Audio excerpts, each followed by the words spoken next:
ஒரு கிராமத்துல ஒருத்தன் தன்னுடைய நகங்களை வெட்டிக்கிட்டு இருந்தான். வெட்டி முடிச்சதும் ஒரு வயசானவர் அவனை பார்த்து, அதெல்லாம் அடுத்தவன் கண்ணில் படுறது மாதிரி போட்டுறாதப்பா, ஆபத்துன்னார். என்ன ஆபத்துன்னு கேட்டான் இவன்.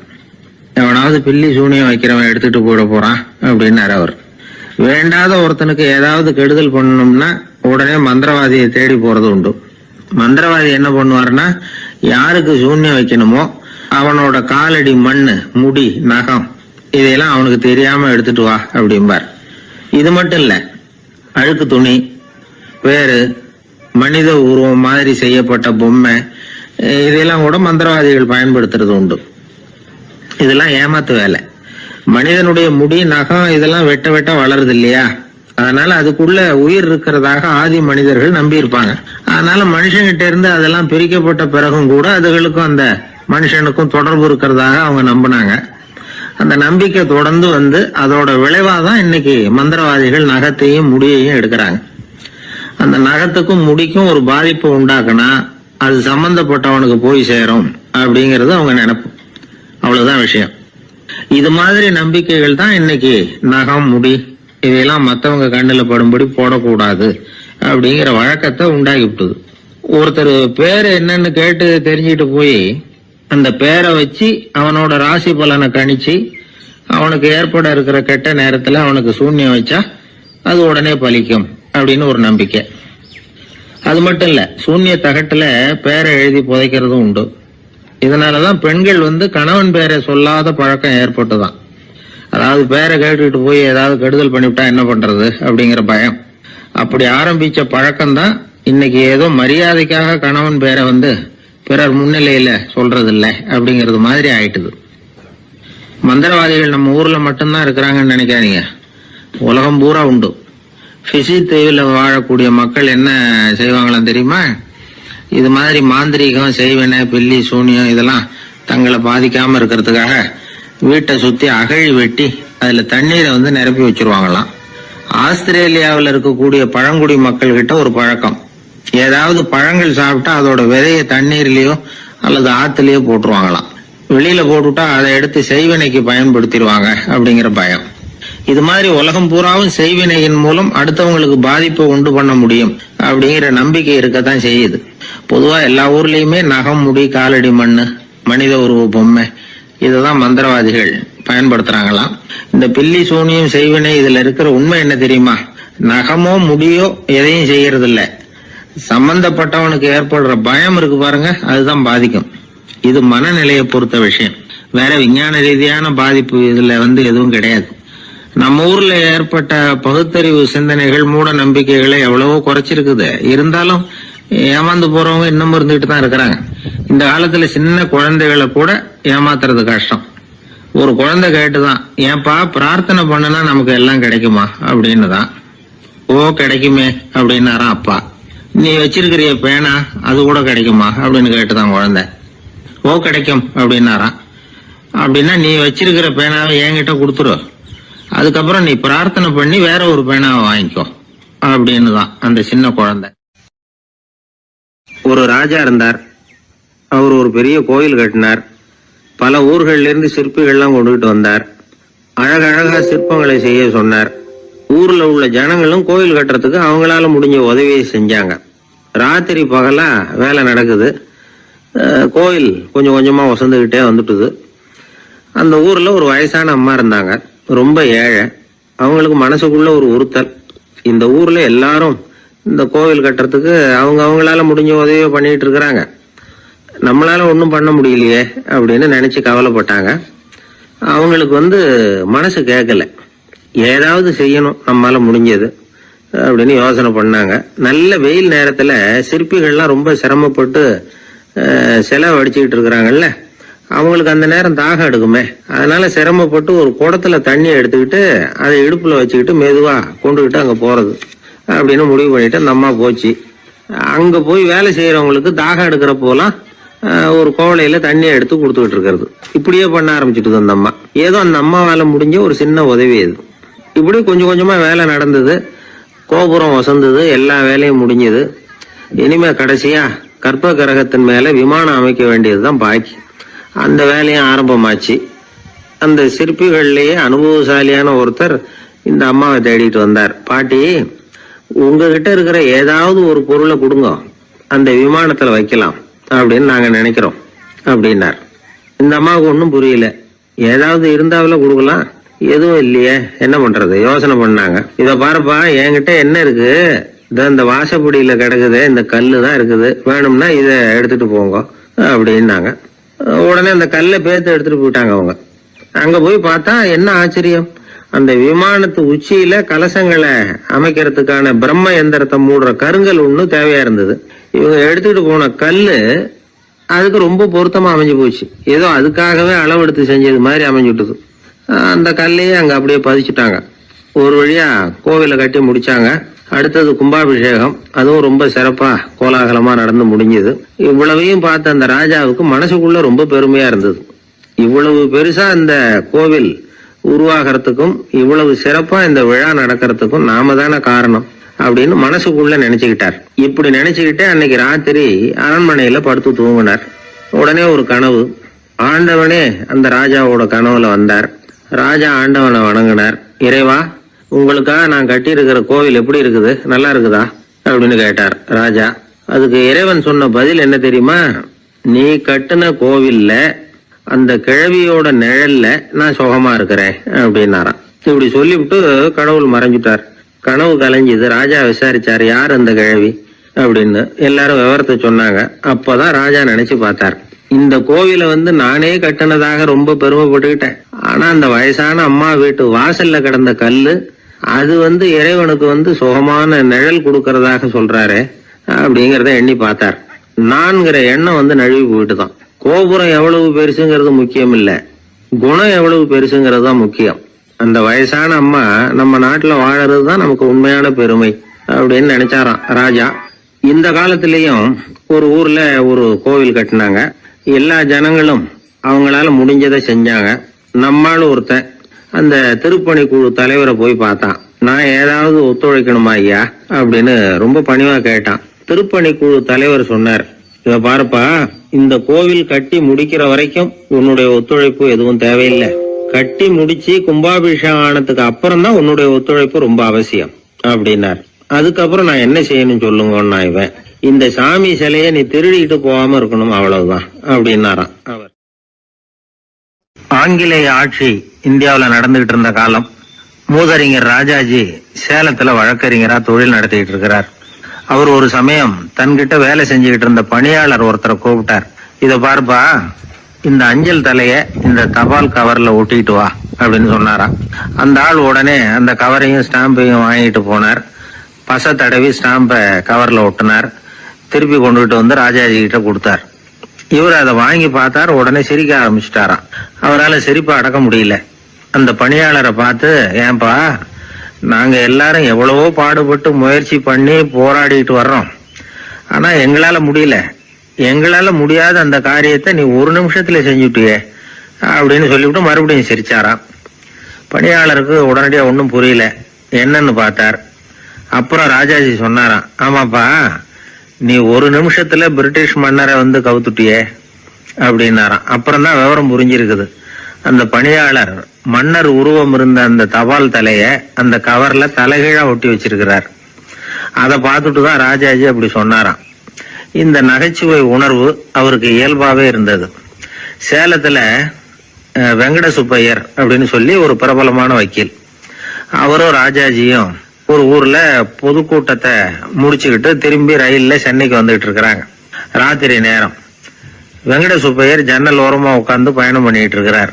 திடீர்னு ஒரு இடத்துல அவரோட கை கடிகாரம் நழுவி ஜன்னல் வழியா வெளியில வந்துட்டுதான்.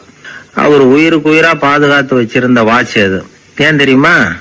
அவர் வக்கீல் ஆகிறதுக்கு முன்னாடி சென்னை கிறித்துவ கல்லூரியில பணியாற்றிக்கிட்டு இருந்தார். பணி முடிஞ்சு விலகிறப்போ அவர்கிட்ட படிச்ச மாணவர்கள்லாம் அன்புக்கு அடையாளமா ரொம்ப பிரியமா கொடுத்த கை கடிகாரம் அது. அப்பேற்பட்ட அன்பு பரிசை திடீர்னு இழந்து விடுறதுக்கு யாருக்குதான் மனசு வரும்? ஐயோ, வாட்சி வெளியில விழுந்துட்டுதே அப்படின்னு பதட்டத்தோட சத்தம் போட ஆரம்பிச்சாராம். ராஜாஜி பக்கத்துலதான் உட்கார்ந்து இருக்கிறார். இருந்தாலும் இதை கேட்டுட்டு பதட்டப்படல, பதில் எதுவும் சொல்லல. அவர் பாட்டுக்கு என்னத்தையோ 1 2 3ன்னு எண்ணிட்டே வந்தாராம். வெங்கட சுப்பையர் ரொம்ப வேதனைப்பட்டிருக்கார். என்னங்க இது, என்னோட அருமையான கை கடிகாரம் நழுவி வெளியில விழுந்துட்டுது, அதுக்காக நான் தவிச்சுக்கிட்டு இருக்கிறேன். நீங்க என்னன்னா இதை கொஞ்சம் கூட காதுல வாங்கிக்காம குழந்தை மாதிரி என்னத்தையும் எண்ணிக்கிட்டே வர்றீங்களே அப்படின்னாராம். அப்பவும் ராஜாஜி ஒன்றும் பதில் பேசல. அவர் பாட்டுக்கு விடாம எண்ணிக்கிட்டே வந்தார். அடுத்த ஸ்டேஷன்ல வண்டி நின்னுது. ராஜாஜி ஸ்டேஷன் மாஸ்டரை கூப்பிட்டார். அவர் வந்ததும் அவர்கிட்ட சொன்னாராம், சார், எங்களுக்கு ஒரு உதவி செய்யணும். நாங்க வர்ற வழியில என் நண்பரோட வாட்ச் வெளியில விழுந்துட்டுது. அது விழுந்த இடத்துல இருந்து தந்தி கம்பங்களை விடாம எண்ணிக்கிட்டே வந்திருக்கிறேன். இவ்வளவு கம்பங்களுக்கு அப்பால அது கிடக்கும். தயவு பண்ணி யாரையாவது அனுப்பி அதை தேட ஏற்பாடு பண்ணுங்க. அது கிடைச்சுட்டுதுன்னா எங்களால முடிஞ்ச அன்பளிப்பு தர்றோம். அது மட்டும் இல்ல, எங்களுக்கு ஒரு லெட்டர் போடுங்க, கிடைச்சுட்டுதுங்கிற விவரத்தை நாங்க வந்து வாங்கிக்கிறோம் அப்படின்னு எல்லாம் சொன்னாங்களாம். அப்படின்னு சொல்லி முகவரியெல்லாம் கொடுத்துட்டு வந்துட்டாங்க அவங்க. கொஞ்ச நாள்ல அந்த கடிகாரமும் வந்து சேர்ந்துட்டுதான். இது எதுக்கு சொல்றாங்கன்னா, பதற்றம் அடையக்கூடாது அப்படிங்கிறது ரொம்ப முக்கியம். பதற்றம் அடையக்கூடிய நேரத்துல கூட அறிவை சிதற விடாம செயல்படுத்துற சாமர்த்தியம் எல்லாருக்கும் சுலபமா வந்துடாது. அவரோட நகைச்சுவை உணர்வுக்கு இன்னொரு உதாரணம். ஒரு தடவை அவரை பாக்குறதுக்கு ஒரு நண்பர் வந்தாராம். என்னப்பா பண்ணிட்டு இருக்கிற அப்படின்னு விசாரிச்சிருக்கார் ராஜாஜி. இப்ப நான் நிறைய கதை கட்டுரை எல்லாம் எழுதுறேன் சார், புத்தகம் போடுறேன் அப்படின்னாராம் வந்தவர். அப்படின்னா சாப்பாட்டுக்கு என்ன பண்ற அப்படின்னு கேட்டாராம் ராஜாஜி. இங்க எழுத்த நம்பி யாரும் காலம் தள்ள முடியாதுங்கிறத அவ்வளவு தெளிவா அவர் புரிஞ்சு வச்சிருக்கிறார். ஒரு அரசனும் அமைச்சரும் ஒரு நாள் ரொம்ப சாவகாசமா பேசிக்கிட்டு இருந்தாங்களாம். அரசன் அமைச்சரை பார்த்து ஒரு கேள்வி கேட்டிருக்கார். ஏங்க அமைச்சரே, ஆசை இல்லாத ஒரு மனுஷனால இருக்க முடியுமா அப்படின்னு.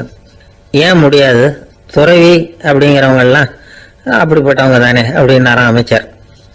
அவங்கெல்லாம் உண்மையிலேயே ஆசையை விட்டவங்க தானே அப்படின்னு கேட்டாரா ராஜா. அப்படிதான் இருக்கணும் அப்படின்னாராம் அமைச்சர். அப்படின்னா ஆசையே இல்லாத ஒரு உண்மையான துறவியை நான் பார்க்கணுமேன்னார். அது என்ன பிரமாதம், அதுக்கு நான் ஏற்பாடு பண்றேன் அப்படின்ட்டார் இவர். சொல்லிவிட்டு உடனே புறப்பட்டு போனார். அங்க இங்க தேடினார். அப்புறம் தான் அவருக்கு புரிஞ்சுது உண்மை துறவியை கண்டுபிடிக்கிறது எவ்வளவு கஷ்டமான காரியம்னு. இருந்தாலும் ராஜா கிட்ட சொல்லியாச்சே, உண்மை துறவியை காட்டுறேன்னு. இப்ப என்ன பண்றது? ராஜா கிட்ட சொன்னபடி நடக்கலைன்னா அவருக்கு கோவம் வந்துடும். அமைச்சர் ஒரு யோசனை பண்ணார். அவருக்கு ஒரு வழி தெரிஞ்சுது. அதுதான் சரின்னு முடிவு பண்ணார். அதாவது அந்த ஊர்ல அவருக்கு தெரிஞ்ச நாடக நடிகர் ஒருத்தர் இருக்கிறார், நல்லா நடிப்பார். அவரை போய் பார்த்தார். இதை பாருப்பா, எனக்காக நீ ஒரு காரியம் செய்யணும்னார். என்னன்னு கேட்டார் அவரு. நீ ஒரு துறவி மாதிரி கொஞ்ச நேரத்துக்கு நடிக்கணும். ராஜா உன்னை பார்த்துட்டு போற வரைக்கும் நடி, அது போதும். அதுக்காக உனக்கு 10,000 ரூபாய் தரேன் அப்படின்னார். அவர் எந்த காலத்துல இவ்வளவு பணத்தை மொத்தமா பார்த்திருக்கார். அதனால உடனே சரின்னு ஒத்துக்கிட்டார். அமைச்சர் அரண்மனைக்கு திரும்பி வந்தார். என்ன அமைச்சரே, இன்னுமா ஒரு உண்மையான துறவி கிடைக்கலன்னார். உண்மையான துறவி ஒருத்தரை இப்பதான் கொஞ்ச நேரத்துக்கு முன்னாடி பார்த்து பேசிவிட்டு வர்றேன். அவர் நம்ம ஊருக்கு வெளியில குளத்தங்கரையில உள்ள ஒரு ஆலமரத்துக்கு அடியில் உட்கார்ந்துருக்கிறார் அப்படின்னாரு இவரு. அப்படின்னா உடனே புறப்படுங்க அப்படின்னார் ராஜா. பரிவாரங்களோட புறப்பட்டார். அங்க அந்த மரத்தடியில அந்த ஆளு வேஷம் போட்டுக்கிட்டு துறவி மாதிரி உட்காந்துருக்கிறான். ராஜா நேரா போனார். அந்த துறவி காலில் பொத்துன்னு விழுந்து வணங்கினார். உடனே ராணியும் அவர் காலில் விழுந்தாங்க. அடுத்தபடியா அமைச்சர் விழுந்தார். அவருக்கு தெரியும் இது நம்ம ஆளுதான்னு. இருந்தாலும் என்ன பண்றது, நேரம். அப்புறம் பரிவாரங்கள்லாம் துறவி காலில் விழுந்து ஆசீர்வாதம் வாங்கிட்டாங்க. ராஜா அப்புறமா தங்கத்தட்டுல பொண்ணையும் பொருளையும் வச்சு அந்த துறவி கிட்ட ரொம்ப பணிவா நீட்டுறார். தாங்கள் தயவு பண்ணி இதை ஏத்துக்கணும் அப்படின்னு வேண்டிக்கிட்டார். அந்த துறவி பற்று இல்லாம அதை பார்த்தார். எல்லாத்தையும் திறந்துட்ட எனக்கு இதெல்லாம் எதுக்காக அப்படின்னு சொல்லி அதை மறுத்துட்டாராம். ஆஹா, உண்மையான துறவியை பார்த்துட்டோம் அப்படிங்கிற ஆனந்தம் அரசருக்கு. ரொம்ப நிம்மதியா திருப்தியா திரும்பி வந்தார் அரண்மனைக்கு. அதுக்கப்புறம் அமைச்சர் யாருக்கும் தெரியாம அந்த துறவிகிட்ட ஓடினார். சொன்ன பிரகாரம் பணத்தை நீட்டினார். இந்தப்பா, நான் உங்ககிட்ட சொன்னபடி 10,000 ரூபாய் பணம் எடுத்துக்கோ அப்படின்னார். அந்த ஆள் ராஜா கிட்ட சொன்னது மாதிரியே எல்லாத்தையும் திறந்துட்ட எனக்கு இதெல்லாம் எதுக்காக வேணாம் அப்படின்னு விட்டாராம். நடிச்ச வரைக்கும் போதும்பா, இனிமே இந்த நாடக வசனம்லாம் வேணாம், வேஷத்தை கலைச்சிரு, பணத்தை வாங்கிக்கோன்னார். இல்லைங்க, இது வேஷம் இல்லை, இது வசனமும் இல்லை, இது உண்மை. கொஞ்ச நேரம் துறவி மாதிரி நடிச்சதுக்கே இந்த தேசத்து ராஜா, ராணி, அமைச்சர், பரிவாரங்கள் எல்லாம் என் காலில் விழுந்து வணங்குறாங்க. அப்படின்னா உண்மையான துறவியா இருக்கிறது எவ்வளவு பெருமையான விஷயம். நான் உண்மையான துறவியா ஆக போறேன், அப்படி முடிவும் பண்ணிட்டேன் அப்படின்னார் அந்த நடிகர். வேஷம் கூட எப்படிப்பட்ட விளைவுகளை உண்டு பண்ணுது பாத்தீங்களா. நம்மால் ஒருத்தன் ரொம்ப வசதியா தான் இருந்தான். ஒரு நாள் அவன் சொத்து பூரா திருட்டு போட்டுது. அதுக்கப்புறம் இவன் துறவி மாதிரி ஆயிட்டான். ஊர் ஊரா சுத்தினான். ஒரு குருநாதரை தேடி கண்டுபிடிச்சான். அவர்கிட்ட சீடனா சேர்ந்துக்கிட்டான். அவனை பார்த்து ஒருத்தர் கேட்டார், நீ உண்மையான சீடன் தானேன்னு. இல்லைங்க, சீடன் மாதிரி நடிச்சுக்கிட்டு இருக்கிறேன் அப்படின்னா. அது குரு துரோகம் இல்லையா அப்படின்னு கேட்டார் அவர். இல்லைங்க, நான் பண்ணது குரு துரோகம் இல்லை, என் குரு பண்ணதுதான் துரோகம். என்னுடைய பணத்தை கொள்ளையடிச்சது இவர் தான். அதை எங்க வச்சிருக்காருன்னு கண்டுபிடிக்கிறதுக்காக தான் இவர்கிட்ட வந்து சீடனா சேர்ந்திருக்கிறேன் அப்படின்னானா. ஒரு ஆள் இருந்தான், நிறைய பணம் சம்பாதிச்சான். ஆனா செலவு பண்ண மனசு வரல, கருமி. அவன் என்ன பண்ணா, சேர்த்த பணம் பூராவையும் ஒரு மரத்தடியில புதைச்சி வச்சிருந்தான். வாரத்துக்கு ஒரு தடவை அந்த மரத்தடிக்கு வருவான். புதைச்ச இடத்த ஆவலோட பார்த்துக்கிட்டு இருப்பான். அதுக்கப்புறம் போயிடுவான். அவ்வளவுதான். ஒரு நாள் ஒரு திருடன் வந்தான். இவன் புதைச்சி வச்சிருந்ததெல்லாம் எடுத்துட்டு போட்டான். இது தெரிஞ்சு போச்சு. அந்த கருமி புலம்ப ஆரம்பிச்சிட்டான். இவன் புலம்பலை கேட்டதும் அக்கம் பக்கத்துல இருந்தவங்க எல்லாம் ஓடி வந்தாங்க. என்ன விஷயம்னு விசாரிச்சாங்க. இவன் சொன்னான். ஒரு பெரியவர் கேட்டார், ஏப்பா வாரம் வந்து இந்த இடத்த பாக்குறதாக சொன்னியே, எப்பவாவது இதுல இருக்கிற பணத்தை எடுத்து செலவு பண்ணிருக்கியா அப்படின்னு கேட்டார். நான் அப்பப்போ வந்து அதை பாக்குறது தான் வழக்கம், அதை தொட்டதே இல்லைன்னு அவன். சரி அப்படின்னா இப்பவும் நீ அதே மாதிரி வாரம் ஒரு தடவை வந்து இந்த இடத்த பார்த்துட்டு போகலாமே அப்படின்னாராம் அந்த பெரியவர். அதுவும் சரிதானே, எவ்வளவு காலமானாலும் அவன் அந்த பணத்தை எடுத்து செலவு பண்ண போறதில்ல. அப்படி இருக்கிறப்ப உள்ளே பணம் இருந்தாலும் ஒண்ணுதான், இல்லாம போனாலும் ஒண்ணுதான். இதுல இருந்து என்ன புரியுதுன்னா, ஒருத்தர்கிட்ட இருக்கிற பணத்தை கொண்டு அவர் பணக்காரரா ஏழையா அப்படின்னு முடிவு செய்யறது சரியில்லை.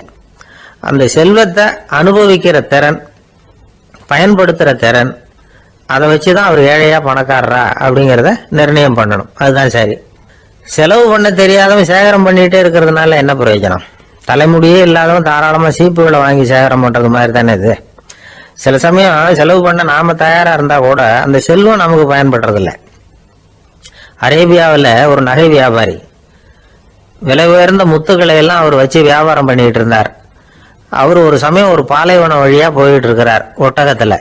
அப்போ திடீர்னு கடுமையான புயல் வீச ஆரம்பிச்சுட்டுது. திசை தவறி இவர் எங்கேயோ வந்துட்டார். கூட வந்தவங்களையும் காணல, எங்க போனாங்களும் தெரியல. இவர் ரொம்ப பயந்து போய் அங்கே எங்கேயுமா அலைஞ்சு திரியிறார். வழியே தெரியல. பசி கடுமையாயிட்டுது. ஒட்டகத்து முதுகுல ஒரு மூட்டை இருந்தது. அதை பிரிச்சு பார்த்தார். உள்ள ஏதாவது இருக்கான்னு தேடி பார்க்கறார். அது வரைக்கும் கண்ணுல தட்டுப்படாத அபூர்வமான ஒரு பை கண்ணில் பட்டுது. ஆஹா, அதுல ஏதாவது சாப்பிட்றதுக்கு இருக்கும் அப்படின்னு நினைச்சு ஆவலா அதை பிரிச்சு பார்க்கறார். அந்த பையில விலை உயர்ந்த முத்துக்கள் நிறைய இருந்துதான். அப்பதான் அவர் நினைச்சாராம், விலை உயர்ந்த முத்துக்கள் கூட சாப்பிட்றதுக்கு உணவாக முடியாது அப்படிங்கிறத புரிஞ்சுக்கிட்டாராம். எந்த நேரத்துல எது நமக்கு தேவையோ அது நமக்கு தாராளமா கிடைக்கணும். அப்படி அது கிடைக்கிறதுக்கு நம்ம கிட்ட இருக்கிற செல்வம் பயன்படணும். அது நமக்கும் பயன்படலாம், நம்ம மூலமா அடுத்தவங்களுக்கும் பயன்படலாம். அதுதான் செல்வத்தின் பயன். ஒரு மரத்தடியில ஒருத்தன் உட்காந்து அழுதுகிட்டு இருந்தான். அந்த பக்கமா வந்த இன்னொருத்தன் ஏப்பா அழுதுகிட்டு இருக்கிறேன்னு கேட்டான். இந்த இடத்துலதான் பூமிக்கு அடியில பணம் இருக்குது, புதைச்ச இடம் தெரியல, அதான் அழறேன் அப்படின்னா. நல்லா ஞாபகப்படுத்தி பாரு, எந்த இடத்துல புதைச்ச அப்படின்னு கேட்டான் இவன். அது எப்படி எனக்கு தெரியும், புதைச்சு வச்சிருக்கிறவன் நான் இல்லையே, எங்க எழுத்து வீட்டுக்காரன் அப்படின்னானா இவன். அந்த ஆளு என்ன கண்ணா பண்ணான்னு திட்டி விட்டான் சார், அதை நினைச்சா எனக்கு ரொம்ப வருத்தமா இருக்கு அப்படின்னு சொல்லி கவலைப்பட்டார் ஒருத்தர். இதுல கவலைப்படுறதுக்கு என்ன இருக்குது அப்படின்னாரு ஒரு பெரியவர். அவர் ஒரு மகான். என்ன சார் இப்படி சொல்றீங்க, ஒருத்தர் நம்ம பார்த்து திட்டுனா வருத்தமா இருக்காதா அப்படின்னார். அது எப்படி வருத்தமா இருக்கும், திட்டுறதுங்கிறது என்ன, அது வெறும் சத்தம் தானே அப்படின்னாரு அந்த பெரியவர். நம்ம ஆளுக்கு தலையை பிச்சுக்கலாம் போல இருந்தது. இருக்காத அப்படின்னா நமக்கு அப்படித்தானே தோணுது. அந்த பெரியவர் சொல்றது ரொம்ப பெரிய விஷயம். அதை நாம புரிஞ்சிக்க முயற்சி பண்ணலாம்னா நடைமுறை வாழ்க்கைக்கு அது ஒத்து வர்றது மாதிரி தெரிய மாட்டேங்குது. இருந்தாலும் அந்த பெரியவர் அதுக்கு என்னதான் விளக்கம் கொடுக்கறாருன்னு பாப்போமே. ஒரு ரயில் போயிட்டு இருக்கு, அதுல ஒரு சாது போயிட்டு இருக்கார். அந்த ரயில் வந்து அவரு ஹரித்வாரம் போயிட்டு இருக்காரு. அவரு ரயில்ல ஏகப்பட்ட கூட்டம். நம்ம ஊர் ரயில் கேட்க வேணும், டிக்கெட் வாங்கிட்டு கொஞ்சம் பேர், வாங்காத கொஞ்சம் பேர். அது என்னத்துக்கு அனாவசியமா டிக்கெட் அப்படிங்கிற நினைப்புல பாதி பேர். இந்த கூட்டத்துக்கு மத்தியில அந்த சாதுவும் போயிட்டு இருக்கிறார். உட்கார்றதுக்காக இருந்த இடத்துல ஒரு ஆள் படுத்திருக்கிறான். கொஞ்சம் முரட்டு ஆசாமி. அவன் காலு பக்கத்துல கொஞ்சோண்டு இடம் பாக்கி இருந்தது. அந்த இடத்துல இந்த சாது உட்காந்துருந்தார். மெதுவா உட்காந்துக்கிட்டார் போய். ஆனா அந்த ஆளு ராத்திரி பூரா இவரை காலால உதச்சிக்கிட்டே இருக்கிறான். அது இவருக்கு ரொம்ப அவமானமா பட்டது. அதனால துக்கம் ஏற்பட்டது. இருந்தாலும் அதை ஒரு மாதிரியா சகிச்சுக்கிட்டே இவர் வந்து சேர்ந்தார். பொழுது விடிஞ்சது. அந்த சாது ஹரித்வார் வந்து சேர்ந்தார். அங்க ஒரு பெரிய ஞானியை சந்திச்சார். ராத்திரி ரயில்ல அந்த ஆளு உதைச்சதையும் அதனால தனக்கு ஏற்பட்ட துக்கத்தையும் இந்த சாது அந்த ஞானி கிட்ட சொன்னார். சொல்லிவிட்டு, ஏன் சுவாமி, எனக்கு துக்கம் ஏற்பட்டதே அது தப்பா அப்படின்னு கேட்டார். தவறுதான் அந்த ஞானி. உனக்கு இன்னமும் தேக அபிமானம் போகலைங்கிறது தான் அது காட்டுது. அஷ்டாவக்கிரர் என்ன சொல்றார் தெரியுமா? உண்மையான ஞானி யாராவது தன்னை வந்தனை செய்தால் அதற்காக சந்தோஷப்பட மாட்டார், யாராவது நிந்தனை செய்தால் அதற்காக வருத்தப்பட மாட்டார் அப்படின்னு சொல்றார். நிந்தனைங்கிறது ஒரு ஒலி தான். தேகாபிமானம் இருக்கிற வரைக்கும் இந்த ஒலி நம்மளை வந்து வேதனைப்படுத்தும். நான் தேகம் இல்லை, ஆத்மா அப்படிங்கிற நினைவு இருந்தா இந்த ஒலி நம்மளை பாதிக்காது. மனு என்ன சொல்றார் தெரியுமா? ஒரு சாதகன் பாராட்டுதலை விஷம்னு நினைச்சு பயப்படணும், அவமானத்தை அமிர்தம்னு நினைச்சு சந்தோஷப்படணுங்கிறார். அவமானப்பட்டா கவலைப்படாம எப்படி இருக்க முடியும் அப்படின்னு தான் நமக்கு தோணும். அதனாலதான் நம்மள யாரும் இதுக்கு உதாரணமா யாரையும் காட்ட முடியல. புத்தரையும் கபீரையும் உதாரணமா காட்டுறாங்க. அவங்களுக்கெல்லாம் அவமானம் ஏற்பட்டப்போ கவலையே படலையாம். புத்தரை வந்து அவமானப்படுத்தணுங்கிறதுக்காக கௌசாம்பி ராணி ஒரு இளம் பெண்ணை கொலை பண்ணி சடலத்தை புத்தர் குடிசைக்கு முன்னாடி போட சொன்னார். போட்டாங்க. புத்தர் தான் அந்த பொண்ணை கெடுத்து கொலை பண்ணி விட்டாருன்னு எல்லாரும் நினைச்சாங்க. ஆனா புத்தர் இதை பத்தி கவலையே படல. அப்புறமா உண்மை தெரிஞ்சதும் புத்தர் புகழ் இன்னும் அதிகமாயிட்டது. ஒரு பெரிய சபையில ஒரு மோசமான பொண்ணு நுழைஞ்சு தனக்கும் கபீருக்கும் சம்பந்தம் உண்டுன்னு சொன்னா கபீர் கவலைப்படல. அவங்க மாதிரியெல்லாம் நாமளும் இருக்க கத்துக்கணும். நிந்தனை, அபகீர்த்தி, அவமானம் எல்லாம் ஆண்டவன் கொடுக்கிற பிரசாதம்னு நினைக்கணும் அப்படின்னு சொல்றார் அந்த ஞானி. இதை கேட்ட இந்த காலத்து ஆசாமி ஒருத்தர், நான் கூட அப்படிதான் சார், யாராவது அவமானப்படுத்தினா கவலைப்பட மாட்டேன். நேத்து கூட ஒருத்தர் என்ன பலார்னு அரைஞ்சுட்டார், நான் கொஞ்சம் கூட கவலைப்படல, பேசாம வந்துட்டேன்னார். ஏன் அப்படி வந்துட்டீங்க அப்படின்னு. அவர் அரைஞ்சதுலேயும் ஒரு அர்த்தம் இருந்தது, அதனாலதான் அப்படி வந்துட்டேன்னார். ஏன் அரைஞ்சாருன்னு கேட்டேன். 10 வருஷத்துக்கு முன்னாடி 15 ரூபா அவர்கிட்ட கடன் வாங்கினேன், அதை கேட்டு கேட்டு பார்த்துட்டு கடைசியா தான் அரைஞ்சார் அப்படின்னார். ஆண்டவனுடைய பிரசாதம் இவருக்கு அடிக்கடி கிடைக்கும் போல இருக்கு. ஒரு பல்கலைக்கழகம், அங்க ஒரு இலக்கிய பேராசிரியர், அவர் பாடம் நடத்திட்டு இருந்தார். ராபர்ட் பிரௌனிங் எழுதிய கவிதைகளை பத்தி சொல்லிட்டு இருக்கிறார். மாணவர்களும் ரொம்ப அக்கறையா அதை கேட்டுக்கிட்டு இருக்கிறாங்க. ஒரு குறிப்பிட்ட கவிதையை பத்தி சொல்லும்போது அந்த பேராசிரியருக்கு ஒரு சந்தேகம். அதாவது அந்த கவிதையின் சரியான அர்த்தம் என்னங்கிறதுல சந்தேகம். பேராசிரியர் யோசனை பண்ணார். அந்த கவிதையை முழுசா புரிஞ்சுக்க முடியல. அதனால மாணவர்களை பார்த்து சொன்னார், மாணவர்களே, ஒரு நாள் பொறுத்துங்க, இந்த கவிதையை எழுதின கவிஞர் எங்க வீட்டுக்கு பக்கத்துல தான் இருக்கிறாரு. இன்னைக்கு சாயந்தரம் நான் அவரை நேரிலேயே போய் பாக்குறேன், பார்த்து இதுக்கு என்னங்க அர்த்தம்னு கேட்டுட்டு வந்துடுறேன், அதுக்கப்புறம் உங்ககிட்ட சொல்றேன் அப்படின்னாரா. அன்னைக்கு சாயந்தரமே அந்த பேராசிரியர் கவிஞரை தேடிட்டு போயிட்டார். கவிஞர் அவங்க வீட்டுல அவர் பாட்டு உட்காந்துருந்தாராம். இவர் போய் அவர் முன்னாடி உட்கார்ந்தார். அப்புறம் கேட்டார், ஐயா, அந்த கவிதையின் முழு பொருள் என்னன்னு தெரிஞ்சுட்டு போறதுக்காக வந்திருக்கிறேன் அப்படின்னாராம். எந்த கவிதை அப்படின்னாராம் அவரு. இவர் அந்த கவிதையை சொல்லியிருக்கார். கவிஞர் கொஞ்சம் யோசனை பண்ணிவிட்டு அப்புறம் சொன்னாராம், பேராசிரியரே, நீங்க கொஞ்சம் தாமதமா வந்துட்டீங்கன்னாராம். இவருக்கு ஒன்னும் புரியல. நீங்க என்ன சொல்றீங்க? நான் தாமதமா வந்துட்டேன்னா? நீங்க தான் உயிரோட இருக்கிறீங்களே, அப்படி இருக்கும்போது நான் தாமதமா வந்துட்டேன்னா அது எப்படி அப்படின்னு இவர் குழம்பி இருக்கிறார். இப்ப கவிஞர் சொன்னாராம், ஐயா, நான் உயிரோட இருக்கிறேன்னா இல்லையாங்கிறது முக்கியம் இல்லை. நான் அந்த கவிதை வரிகளை எழுதினப்போ 2 பேருக்கு அதோட அர்த்தம் தெரிஞ்சிருந்தது. இப்போ ஒரே ஒருத்தருக்கு தான் அதோட அர்த்தம் தெரியும் அப்படின்னாராம். பேராசிரியர் யோசனை பண்ணியிருக்கார். அப்படின்னா அந்த ஒருத்தர் கவிஞர் ராபர்ட் பிரௌனிங்கை தவிர வேற யாரா இருக்க முடியும்? இவர் தான் அப்படிங்கறத அவர் மனசுல நினைச்சுக்கிட்டார். அதனால சொன்னார், ஐயா, நான் தாமதமா வரல, அந்த கவிதையின் பொருள் என்ன அது சொல்லுங்கன்னார். பேராசிரியரே, நான் சொல்றது உங்களுக்கு புரியலன்னு நினைக்கிறேன். நான் இந்த வரிகளை எழுதினப்போ 2 பேருக்கு அதோட அர்த்தம் தெரிஞ்சிருந்தது. அந்த 2 பேர் யாருன்னா, ஒருத்தர் ராபர்ட் பிரௌனிங், அதாவது நான், இன்னொருத்தர் கடவுள். இப்போ அது கடவுளுக்கு மட்டும்தான் தெரியும். நானே இதை பத்தி பல தடவை யோசனை பண்ணி பார்த்தேன். இது ரொம்ப அழகானது, ஆனாலும் ரொம்ப வழுக்கலானது. அதை பிடிச்சிட்டோம்னு நினைச்சிட்டு இருக்கும் பொழுதே காத்து மாதிரி அது உங்ககிட்ட இருந்து ஓடி போயிடுது. எனக்கு ரொம்பவும் வருத்தமா தான் இருக்குது. நிச்சயமா நான் தான் இந்த வரிகளை எழுதியிருக்கிறேன். அதுல அர்த்தம் இருக்குங்கிறது எனக்கு தெரியும், அதை நான் உணர்றேன். ஆனா நீங்க என்ன மன்னிக்கணும், எனக்கே கூட அதை என்னால விளக்க முடியல. அப்படி இருக்கும்போது உங்களுக்கு எப்படி அதை நான் விளக்க முடியும் அப்படின்னு அந்த கவிஞர். அனுபவிக்கப்படக்கூடிய எல்லாமே விளக்கப்படக்கூடிய ஒன்றல்ல, விளக்கப்படும் எல்லாமே அனுபவிக்கப்படக்கூடிய ஒன்றல்ல அப்படிங்கிறது ஞானிகளுடைய கருத்து. அதுக்காக தான் அந்த சம்பவம். வாழ்க்கையில நீங்கள் தொடர்ந்து ஆய்வு செய்து கொண்டே இருக்கக்கூடிய விளக்கங்களை ஒருபோதும் அடைய முடியாத பரிமாணங்கள் இருக்கிறதுனாலதான் அது அலுப்பு தட்டாம இருக்குது. உங்களால நிறைய அனுபவிக்க முடியும், இருந்தாலும் நீங்கள் அனுபவித்து அறிந்த விஷயங்கள் கூட வார்த்தைகளால விளக்கப்பட முடிவதில்லை அப்படிங்கிறது பெரிய ஒரு சிந்தனை. இதெல்லாம் ஒரு பக்கம் இருக்கட்டும். நமக்கு தெரிஞ்ச பேராசிரியர் ஒருத்தர் 1 மணி நேரம் ரொம்ப விவரமா வகுப்பு எடுத்தார். கடைசியா சொன்னார், மாணவர்களே, ரொம்பவும் எளிமையா விளக்கமா எல்லா விவரமும் சொல்லியிருக்கிறேன். அதனால இதுல உங்களுக்கு சந்தேகம் வர்றதுக்கு வாய்ப்பே இல்லை. இருந்தாலும் கேட்க வேண்டிய கடமை கேட்கிறேன். இதுவரைக்கும் நடத்தினதுல யாருக்காவது ஏதாவது சந்தேகம் உண்டா அப்படின்னு கேட்டாராம்.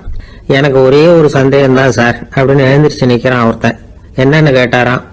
இதுவரைக்கும் நீங்க என்ன பாடம் சார் நடத்துனீங்க அப்படின்னானா அவன். அம்மாக்காரங்களுக்கு அடிக்கடி ஏற்படுற கவலை ஒண்ணு உண்டு.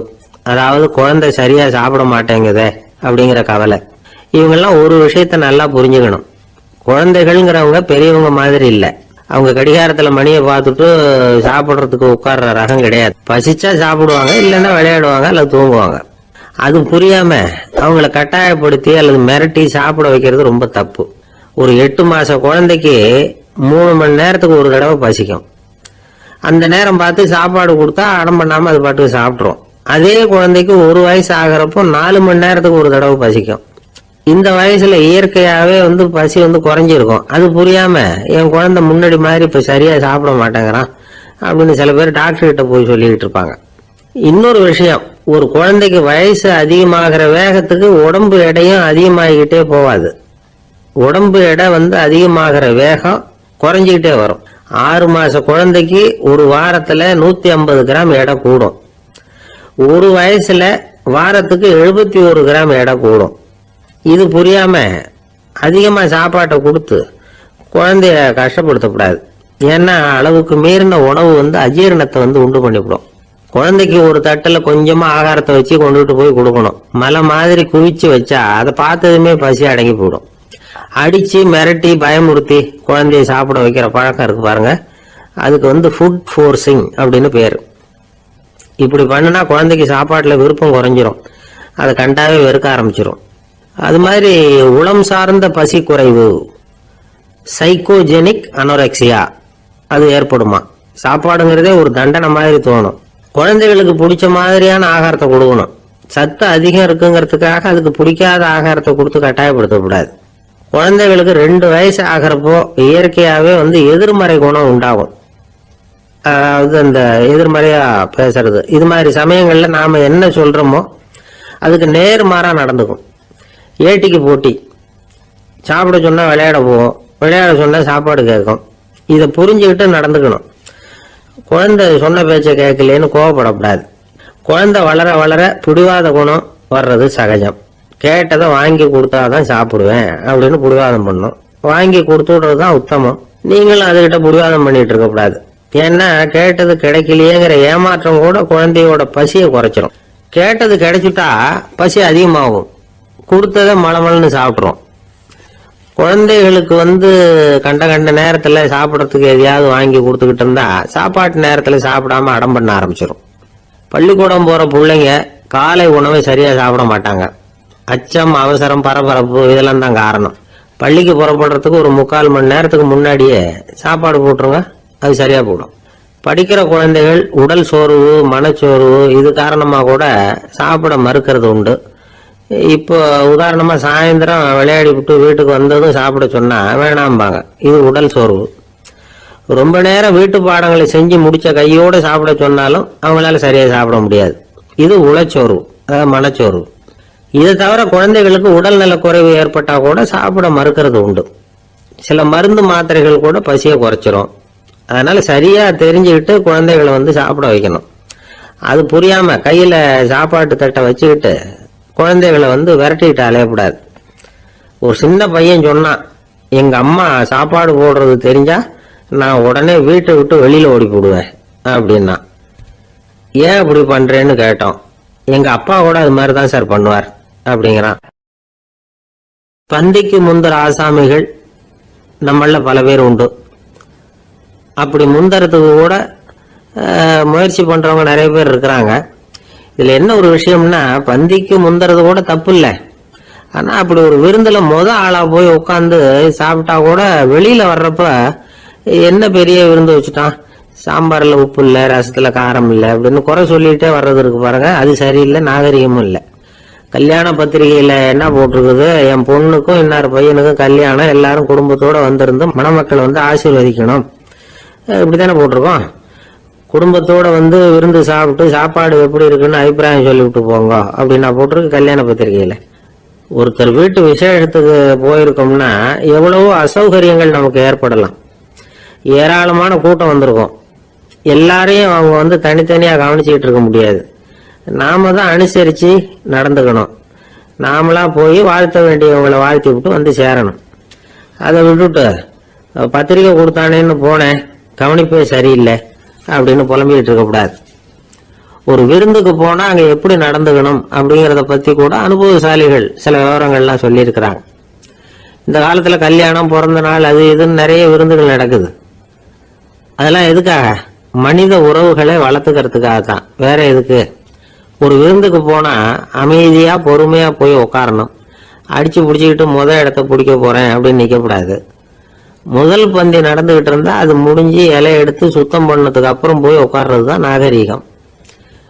இலை எடுக்கிறதுக்கு முன்னாடியே அங்க போய் உட்காந்தா நல்லா இருக்காது.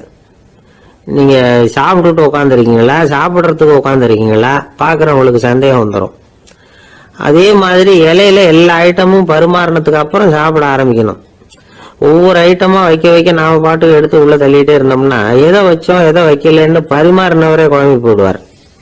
ஏன்னா எப்போ பார்த்தாலும் இலை காலியாவே இருக்கும். சாப்பிட்றப்போ உங்க சாப்பாட்டையே நீங்க கவனிக்கணும். அடுத்தவங்க இலையில என்ன இருக்கு, பக்கத்துல இருக்கிறவர் எதை அதிகமா சாப்பிடுறார், இதெல்லாம் நமக்கு என்னத்துக்கு? எல்லாரும் சாப்பிட்டு முடிக்கிற வரைக்கும் பொறுமையா இருக்கிறது தான் நல்லது. நீங்க மட்டும் திடீர்னு பாதியில எழுந்திரிச்சு பக்கத்துல இருக்கிறவங்களுக்கு சங்கடமா இருக்குமேங்கிறதெல்லாம் யோசிக்காம நீங்க பாட்டு எழுந்திரிச்சு போக கூடாது. பக்கத்துல உள்ளவங்க உங்களை எழுந்திரிக்க சொன்னா எழுந்திரிச்சு போகலாம். விருந்துகள்ல சாப்பாட்டை வீணாக்குறதே ஒரு நாகரிகமா போட்டுது இந்த காலத்துல. சாப்பாட்டுக்கே கஷ்டப்பட்டுக்கிட்டு பல பேர் இந்த உலகத்துல இருக்கிறப்போ சாப்பாட்டை வீணாக்குறது எவ்வளவு பெரிய மோசம்ங்கிறத நினைச்சு பார்க்கணும். வேணுங்கிற அளவுக்கு கேட்டு வாங்கி சாப்பிடுறதுதான் முறை. விருந்துல இந்த பஃபே அப்படின்னு சொல்லி ஒரு முறை சொல்றாங்கல்ல, அதாவது உணவு வகைகளை எல்லாம் பொதுவா ஒரு இடத்துல வச்சுடுறது, நமக்கு தேவையானதை நாமே எடுத்துட்டு ஒரு தட்டுல போட்டுக்கிட்டு சாப்பிட வேண்டியது. இதுல கூட சில பேர் தேவைக்கு அதிகமா எடுத்து போட்டுக்கிட்டு வீணாக்குறாங்க. சில சமயம் கடைசியா சாப்பிட போறவங்களுக்கு எல்லா ஐட்டமும் கிடைக்காம போகலாம். அதை போய் பெருசு பண்ணிட்டு இருக்க கூடாது. என்ன சார் இந்த அளவுக்கு கூட நாகரிகம் தெரியாம இருக்கிறோம், இதை போய் பெருசா சொல்ல வந்துட்டீங்களே அப்படின்னு நினைக்கலாம். ஒருத்தர் ரெண்டு பேருக்கு இந்த விவரம் தேவைப்படலாம். அவங்க காதலே இது விழட்டுமேங்கிறதுக்காக தான் இது. ஒரு பெரிய கல்யாண விருந்து நடந்துகிட்டு இருந்தது. விருந்து மண்டபத்து வாசல்ல ஒருத்தர் நின்றுகிட்டு வர்றவங்களையெல்லாம் ரொம்ப மரியாதையா வணங்கி உள்ள அனுப்பி வச்சுக்கிட்டு இருந்தார். எப்படி தெரியுமா? வர்றவங்க கையெல்லாம் பிடிச்சி முத்தம் கொடுத்து அதுக்கப்புறம் உள்ள அனுப்பி வச்சுக்கிட்டு இருந்தாராம். கூட்டம்லாம் முடிஞ்சதுக்கு அப்புறம் அவர்கிட்ட போய் கேட்டிருக்கிறாங்க, சார் நானும் எவ்வளவோ விருந்துகளுக்கு போயிருக்கிறேன், இருந்தாலும் இவ்வளவு மரியாதையா வர்றவங்க கைக்கெல்லாம் முத்தம் கொடுத்து வரவேற்கிறத இங்கதான் பாக்குறேன் அப்படின்னு சொன்னாங்க. அதுக்கு அவரு சொன்னார், அட போங்க சார், நான் முத்தம் கொடுக்கல, முந்தின பந்திக்கு சாப்பிட்டவங்களே அடுத்த பந்திக்கும் வர்றாங்களான்னு மோந்து பார்த்து அனுப்பி வச்சுக்கிட்டு இருந்தேன் அப்படின்னார். ஒரு ஊர்ல ஒரு ராஜா இருந்தார். பெரிய அரண்மனையில தான் இருக்கிறார். எல்லா வசதியும் இருந்தது. இருந்தாலும் அவர் எல்லாரும் சொல்றது எப்படி தெரியுமா, பிச்சைக்கார ராஜா. அப்படி ஒரு பேர் அவருக்கு நிலைச்சு போச்சு. ஜனங்களும் சரி மற்ற தேசங்கள்ல உள்ளவங்களும் சரி அவர் அந்த பேர் சொல்லியே குறிப்பிடுறது வழக்கமா போட்டுது. இது அவருக்கு ரொம்ப கவலையா போச்சு. என்ன இது, நம்மளை தேடி வர்றவங்களுக்கெல்லாம் நாம சோறு போடுறோம், நம்ம புகழ்ந்து பாடல் ஏற்றி கொண்டு வர்ற புலவர்களுக்கெல்லாம் அவங்க எப்படி வந்தாலும் ஒருவேளை சோறு போடணுங்கிறது உத்தரவு. இவ்வளவுலாம் செஞ்சும் நம்மளை போய் பிச்சைக்கார ராஜான்னு எல்லாரும் சொல்றாங்களே, அது ஏன், எதுக்காக அப்படி சொல்றாங்க? இதுதான் ராஜாவுக்கு குழப்பம். சரி, இதை பத்தி நம்ம அமைச்சர்கள் கிட்ட கேட்கலாமா அப்படின்னு யோசனை பண்ணார். இந்த விஷயத்த போய் அவங்க கிட்ட எப்படி கேட்கறதுன்னு அவருக்கு தயக்கமா இருந்தது. கௌரவ குறைச்சலா தெரிஞ்சது அவருக்கு. சரி, சாதாரண குடிமக்கள் கிட்ட இதை பத்தி கேட்கலாமா அப்படின்னு யோசனை பண்ணார். கேட்கலாம், ஆனா அவங்க யாரும் ராஜா முன்னாடி வந்து நின்று தைரியமா பேசக்கூடிய அளவுக்கு இல்லை. ராஜாவோட குழப்பம் நாளுக்கு நாள் அதிகமா போச்சு. கடைசியா அவர் ஒரு முடிவுக்கு வந்தார். அதாவது இதை பத்தி ஒரு பிச்சைக்காரங்கிட்டே கேட்டு பார்த்துட்டா என்ன. இதுதான் அவர் பண்ண முடிவு. உடனே மாறு வேஷம் போட்டுக்கிட்டு நகரவலம் போனார். ஒரு பிச்சைக்காரனை கண்டுபிடிச்சார். இதை பாருப்பா, நம்ம ராஜாவை எல்லாரும் பிச்சைக்கார ராஜான்னே சொல்றாங்களே, அதுக்கு என்ன காரணமா இருக்கும் அப்படின்னு கேட்டார்.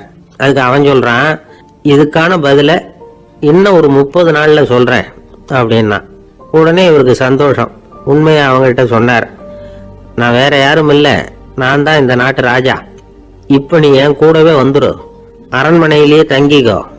30 நாள் கழிச்சு எனக்கு பதில் சொல்லிவிட்டு அதுக்கப்புறமா நீ போகலாம் அப்படின்னு சொல்லி அழைச்சிட்டு வந்துட்டார். அரண்மனையில ஒரு மூலையில அவன் தங்கறதுக்கு இடம் கொடுத்தார். தினம் 2 வேளையும் இவனுக்கு சோறு போடுங்க அப்படின்னு உத்தரவு போட்டார். ராஜா கொடுத்த இடத்துல போய் உக்காந்துக்கிட்டான் அந்த பிச்சைக்காரன். தினமும் அந்த அரண்மனையில நடக்கிறதையெல்லாம் கவனிச்சுக்கிட்டு வந்தான். வேளைக்கு சாப்பாடு வரும், சாப்பிட்டுக்கிட்டு இருக்கான். இப்படி 30 நாள் முடிஞ்சது. ராஜா வந்தார். என்ன, என்னோட கேள்விக்கு பதில் என்னன்னு கண்டுபிடிச்சிட்டியான்னார். கண்டுபிடிச்சிட்டேன்னா. என்ன எல்லாரும் பிச்சைக்கார ராஜான்னு சொல்றாங்களே, அது நியாயமா படுதா உனக்குன்னு கேட்டார். நியாயமா தான் படுது, சந்தேகம் இல்லாம நீங்க பிச்சைக்கார ராஜா தான். என்னதான் நீங்க வசதியோடவும் படைபலத்தோடவும் இருந்தா கூட நீங்க எங்க வர்க்கத்தை சேர்ந்த ஆசாமி தான் அப்படின்னு அடிச்சு சொல்லிவிட்டான் அந்த ஆள். என்னால் அப்படி சொல்றேன்னு கேட்டார் இவர். அரசே, ஒரு உண்மையை கண்டுபிடிச்சு சொல்றதா நான் உங்ககிட்ட சொன்னேன். நீங்க ராஜ பரம்பரைன்னா உடனே உங்க கழுத்துல கிடக்கிற முத்து மாலையை கழட்டி பரிசா கொடுத்துருப்பீங்க, பொன்னையும் மணியையும் கொடுத்துருப்பீங்க. ஆனா நீங்க அப்படி செய்யல. என்ன ஒரு மூலையில உட்கார வச்சு 2 வேளை சோறு போட சொன்னீங்க. உங்களை தேடி யாரு வந்தாலும், யாரு பாராட்டி பேசினாலும் அல்லது பிரச்சனைகளை சொன்னாலும் நீங்க செய்யற ஒரே காரியம் சோறு போடுறதுதான். பிச்சைக்காரனுக்கு சோறு மட்டும்தான் உலகம். உங்க விஷயத்திலையும் நீங்க அப்படித்தான் நினைக்கிறதாக தெரியுது. நல்லா கவனிங்க. எந்த ஒரு பிரச்சனைக்கும் சோறு தான் முடிவுன்னு நினைக்கிறீங்க பாருங்க. நீங்க சந்தேகம் இல்லாத எங்களை சேர்ந்த ஆளுதான் அப்படின்னு விட்டான் அந்த பிச்சைக்காரன். அதுக்கப்புறம் தான் அந்த ராஜா தன்னுடைய தவறுகளை எல்லாம் தேர்த்திக்கிட்டாராம். பசின்னு வர்றவங்களுக்கு சோறு தான் போடணும், அது தப்பு இல்ல. பாராட்ட வர்றவங்களுக்கெல்லாம் சோத்தையே போட்டு அனுப்புனா இப்படிதான் பேர் வரும். எனக்கு தெரிஞ்ச ஒருத்தர் தினமும் யாராவது ஒருத்தரை தன் வீட்டுக்கு அழைச்சிட்டு போவார், சாப்பாடு போட்டு அனுப்புவார். முன்னறிவிப்பு இல்லாம திடீர்னு ஒரு விருந்தாளியோட வீட்டுல போய் இவர் நிக்கிறது வழக்கம். அந்த அம்மாவும் இவருக்காக தயார் பண்ணி வச்சிருந்ததை இவர் அழைச்சிட்டு வந்திருக்கிற விருந்தாளிக்கு போட்டுருவாங்க. விருந்தாளி சாப்பிட்டுட்டு போனதுக்கு அப்புறம் இவர் மனைவி கிட்ட உனக்கு சிரமம் வேணாம் அப்படின்னு சொல்லிவிட்டு பக்கத்துல உள்ள ஒரு ஹோட்டலுக்கு போய் காசு கொடுத்து சாப்பிட்டுட்டு வந்துருவார். பல நாள் இப்படி நடக்கும். ஒரு நாள் அவரை தனியா கூப்பிட்டுக்கிட்டு போய் ஏன் இப்படி பண்றீங்கன்னு கேட்டோம். அதுக்கு அவர் சொல்றாரு, எங்க வீட்டு சாப்பாட்டுல இருந்து தப்பிக்கிறதுக்கு எனக்கு வேற வழி எதுவும் தெரியல சார், அதனாலதான் இப்படி பண்ணிட்டு இருக்கிறேன் அப்படின்னார் ரொம்ப பரிதாபமா. ஒருத்தன் எப்படி நடந்துக்கிறாங்கிறத வச்சுதான் அந்த ஆள் எப்படிங்கிறத நாம முடிவு பண்றோம். ஆளுமைன்னு சொல்றோம்ல, அதுக்கு சூழ்நிலைகளை ஆளுகின்ற தன்மை அப்படின்னு விளக்கம் கொடுக்கிறார் ஒரு உளவியல் நிபுணர். சரி, ஒரு மனிதனுடைய ஆளுமையை உருவாக்குகிற விஷயங்கள் என்னென்ன?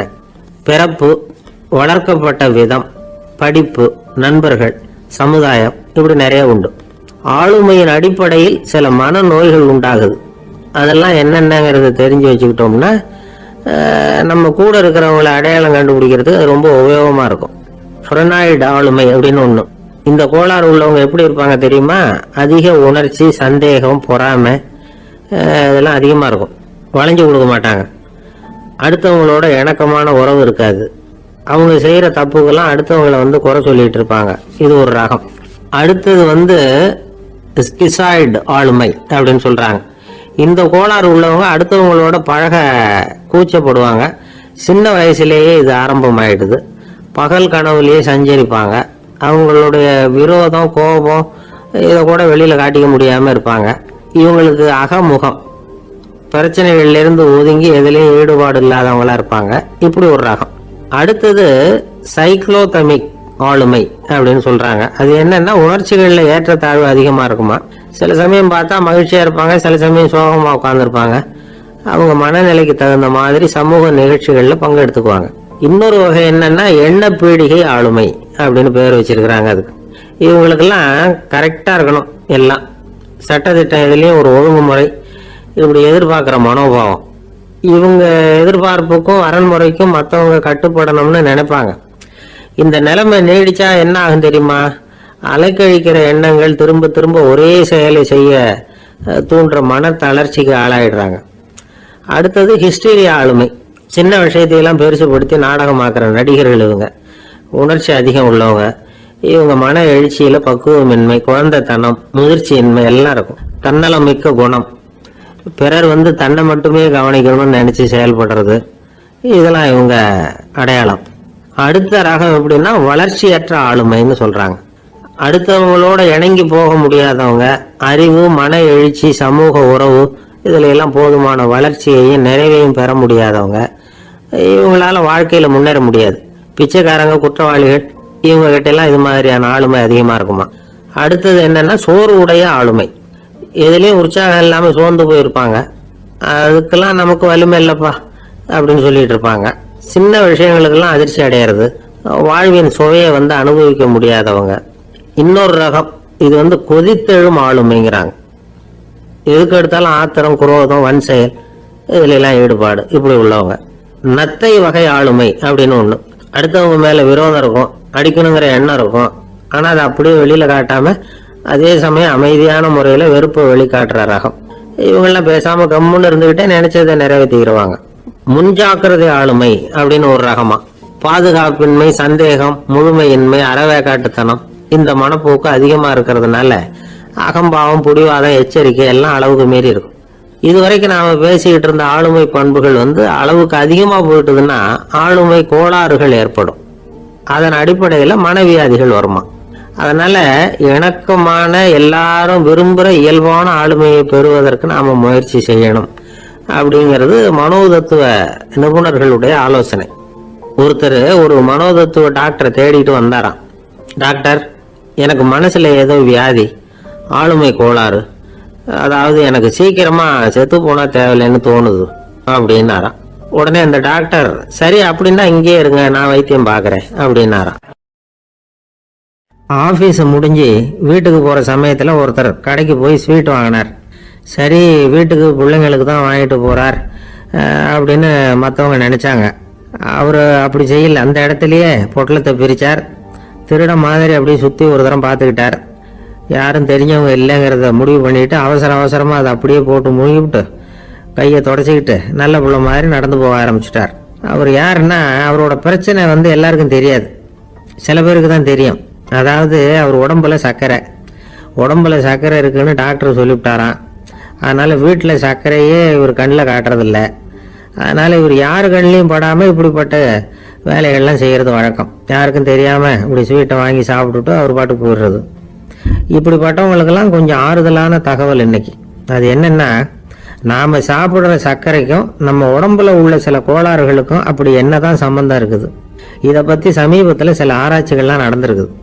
ஏன்னா சர்க்கரைன்னாவே விஷம் மாதிரி அதை பார்க்கறவங்களும் சில பேர் உண்டு. சின்ன பிள்ளைங்களுக்கு வயத்துல பூச்சி உண்டாகிறதுல இருந்து பெரியவங்களுக்கு நீரிழிவு வர்ற வரைக்கும் எல்லாத்துக்கும் சர்க்கரை தான் காரணம்னு சொல்லிட்டு இருக்கிறோம். ஆனா அந்த அளவுக்கு பயப்பட வேண்டிய அவசியம் இல்லை அப்படின்னு சொல்றாங்க.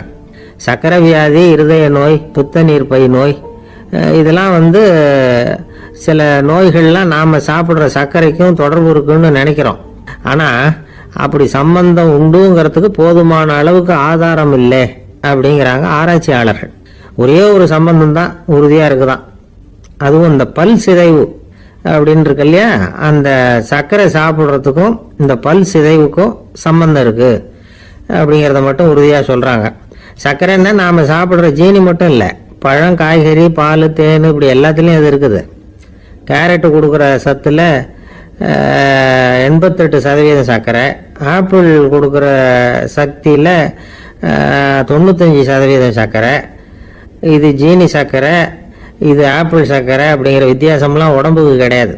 ரெண்டுமே உடனடியாக சக்தி கொடுக்குது. ஒரு ஸ்பூன் சர்க்கரையில் 16 கலோரி தான் சத்து இருக்குது. அதிகமாக சர்க்கரை சாப்பிட்டா நீரிழிவு வந்துருங்கிறது தப்பான ஒரு அபிப்பிராயம். டயபெட்டிஸுங்கிறது ஒரு மெட்டபாலிக் டிசார்டர், அவ்வளவுதான். அதாவது நாம சாப்பிட்ற சர்க்கரையை நம்ம உடம்பு திறமையா உபயோகப்படுத்திக்க முடியல அப்படின்னு அர்த்தம். அதனாலதான் அதிகமா இனிப்பு வேணாம்னு சொல்றோம். ஏற்கனவே உடம்பால முடியாத ஒன்றை மறுபடியும் அது தலையில சுமத்தி அதிகமாக வேலை வாங்க வேணாமே அப்படிங்கிறதுக்காக தான். ஆகாரத்தில் அதிகமாக சர்க்கரை இருந்தால் அதனால் உடனே சர்க்கரை வியாதி வந்துடும்ங்கிறதுக்கு விஞ்ஞான ரீதியாக போதுமான ஆதாரம் இல்லை. அதனால் எப்போவாவது அதிகமாக ஸ்வீட்டு சாப்பிட்டுட்டா ஐயோ அதிகமாக சாப்பிட்டோமோ என்ன பண்ண போதோ தெரியலையே அப்படின்னு நினச்சி மனசை போட்டு குழப்பிக்க வேண்டியதில்லை. பொதுவாக எதுவுமே அதிகமாக வேண்டாம், எல்லாம் சீராக இருந்தால் போதும். நீரிழிவுங்கிறது புதுசாக வந்துட்ட ஒரு நோய் இல்லை, ரொம்ப காலமாகவே இருக்கிற ஒன்று தான். நம்ம முன்னோர்கள் இதை மதுமேகம் அப்படின்னு சொல்லுவாங்க. அதை கட்டுப்படுத்துறதுக்கு அவங்களே சில வழிமுறையை சொல்லி வச்சிருக்கிறாங்க. அது என்னென்னா வேற ஒன்றும் இல்லை, இந்த பாவக்காய், முள்ளங்கி, அருகம்புல், அவ்வளவுதான்.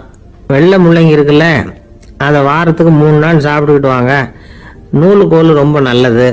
இல்லைன்னா முள்ளங்கி சாறு 1 ounce சாப்பிட்டுட்டு வரலாம். ரத்தத்தில் சேர்ற சர்க்கரை அளவு இதெல்லாம் கட்டுப்படுத்துது. சிறுநீரில் காணப்படுகிற சர்க்கரை அளவையும் சமநிலைப்படுத்துது. தினமும் ஆகாரத்தில் கோதுமை, கேழ்வரகு, வெந்தயம், கருவேப்பிலை, சோயாபீன்ஸ் எது கிடைக்குதோ சேர்த்துக்கலாம். இப்படிலாம் செஞ்சுட்டு வந்தால் அப்புறம் வீட்டுக்கு தெரியாமல் கடையில் போய் நின்றுட்டு ஸ்வீட் வாங்கி திருட்டுத்தனமாக சாப்பிட வேண்டிய அவசியமே உங்களுக்கு வராது. 2 ஆசாமிகள் கடற்கரையில் உட்காந்து சாவகாசமாக பேசிக்கிட்டு இருந்தாங்களாம். ஒருத்தர் சொன்னார், இன்னொருத்தருக்கு தெரியாமல் ஸ்வீட்டு சாப்பிட்றதே எப்பவும் இடைஞ்சல் தான் சார். நேற்றுக்கு பாருங்க அப்படி தான் சாப்பிட்டுக்கிட்டு இருந்தேன், வீட்டுக்காரி கண்ணில் போட்டுவிட்டுது, அதுக்கப்புறம் ஒரே ரகலையாக போச்சு அப்படின்னாரா. எனக்கு கூட அப்படி தான் சார் ஆயிட்டுது, ஒரே ரகலை அப்படின்னாரா இன்னொருத்தர். நீங்கள் சாப்பிட்டதும் உங்கள் வீட்டுக்காரங்க கண்ணில் போட்டுவிட்டுதா சார் அப்படின்னு கேட்டிருக்காரு இவர். அதுக்கு அவர் சொன்னாராம், அப்படி இல்லை சார், கடைக்காரர் கண்ணில் போட்டுவிட்டுதோ, நான் அவருக்கு தெரியாமல் அந்த ஸ்வீட்டை அவர் கடையிலேருந்து எடுத்திருந்தேன் அப்படின்னு விளக்கம் கொடுத்தாராம் இந்த ஆள். ஒருத்தர் முகத்தை தொங்க போட்டுக்கிட்டு ஒரு மாதிரியாக வந்தார். என்ன விஷயம்னு விசாரித்தேன். என்னுடைய நண்பன் ஒருத்தங்கிட்ட கருத்து வேறுபாடு, இனிமேல் நமக்குள்ளே எந்த சம்மந்தமும் வேணாம்னு நட்பை முறிச்சிட்டு வந்துட்டேன்னா. நண்பர்கள்னு இருந்தால் கருத்து வேறுபாடு வரத்தான் செய்யும்னு. கருத்து வேறுபாடு வராமல் இருக்கிறதுக்கு ஏதாவது வழி உண்டா அப்படின்னு கேட்டாங்க. அதை பற்றி நிபுணர்கள் சில யோசனைகளை சொல்லியிருக்கிறாங்கன்னு. முதல் விஷயம் என்னென்னா, உங்கள் நண்பனுக்கு ஒரு செய்தி சொல்லணும்னா அதை நீங்களே நேரடியாக சொல்லுங்கள், அல்லது உங்கள் கைப்பட கடிதம் எழுதுங்க. அதாவது நேரடி தொடர்பு முக்கியம். அதை விட்டுட்டு இன்னொருத்தர் மூலமாக நண்பர்களுக்கு செய்தி அனுப்புனா நீங்கள் சொல்கிற செய்தி அப்படியே போய் சேராது, அது சேதமாயிடும். கூட்டி குறைச்சி சொல்லிவிடுவாங்க, அது குழப்பத்தில் கொண்டாந்து விட்டுரும். இது ஒரு யோசனை. 2வது யோசனை என்னன்னா, நீங்கள் ஒரு நல்ல காரியத்தை செய்யும் பொழுது உங்கள் நண்பரையும் சேர்த்துக்குங்க, அவருக்கும் அதில் ஒரு ஈடுபாட்டை உருவாக்குங்க. 3வது யோசனை, நம்ம பக்கத்தில் இருக்கிற நண்பர் மகிழ்ச்சி அடைகிற மாதிரி ஏதாவது செய்யணும். சின்ன சின்ன செயல்களாக இருந்தாலும் பரவாயில்ல, அவர் நமக்கு எதுவும் செய்யலையே, நாம் எதுக்கு செய்யணும் அப்படின்னு நினச்சிக்கிட்டு இருக்கக்கூடாது. 4வது யோசனை என்னென்னா, உங்களுக்கு ஒரு பிரச்சனையா அல்லது உங்கள் நண்பருக்கு ஒரு பிரச்சனையா, எதுவாக இருந்தாலும் 2 பேரும் சேர்ந்து உட்காந்து ஆலோசனை பண்ணுங்க. நம்ம யோசனையும் கேட்கப்படுதே அப்படிங்கிற நினைப்பே அவருக்கு ஒரு மன நிறைவை உண்டாக்குமா. 5வது யோசனை, உங்கள் நண்பர் ஏதோ ஒரு காரியத்தை செய்கிறார், நீங்கள் உடனே அவசரப்பட்டு நீ செய்கிறது தப்புன்னு தீர்ப்பு சொல்லக்கூடாது. அவர் அதை செய்யறதுக்கான நியாயங்கள் எவ்வளவோ இருக்கும், அதை புரிஞ்சுக்கிறதுக்கு முயற்சி பண்ணணும். 6வது யோசனை, உங்கள் நண்பர் என்ன சொன்னாலும் அதை பொறுமையாக கேளுங்க. அவர் சொல்கிறத புரிஞ்சுக்கணும், அவர் சொல்ல விரும்புகிறத புரிஞ்சுக்கணும், அவர் சொல்ல முடியாமல் தவிக்கிறதையும் புரிஞ்சுக்கணும். இப்படி 3 விதமாகவும் அவரை புரிஞ்சுக்கிட்டு அதுக்கு தகுந்த மாதிரி செயல்படணும். 7வது யோசனை என்னன்னா, உங்கள் நண்பர் உங்ககிட்ட ஏதோ ஒரு கருத்தை சொல்கிறார், அது உங்களுக்கு பிடிக்கல, அதுக்காக உடனே நீ சொல்கிறது சரியில்லை, நான் ஒத்துக்க மாட்டேன் அப்படின்லாம் மறுத்துக்கிட்டு இருக்கக்கூடாது. அவர் சொல்கிறத கேட்கணும், பொறுமையாக சிந்திக்கணும், அதுக்கப்புறம் பதில் சொல்லணும். இப்படிலாம் நடந்துக்கிட்டால் நண்பர்களுக்குள்ள கருத்து வேறுபாடு வர்றதுக்கு வாய்ப்பே இருக்காது அப்படின்னு வல்லுநர்கள் தொகுத்து சொல்லியிருக்கிறாங்க இந்த யோசனைகளை.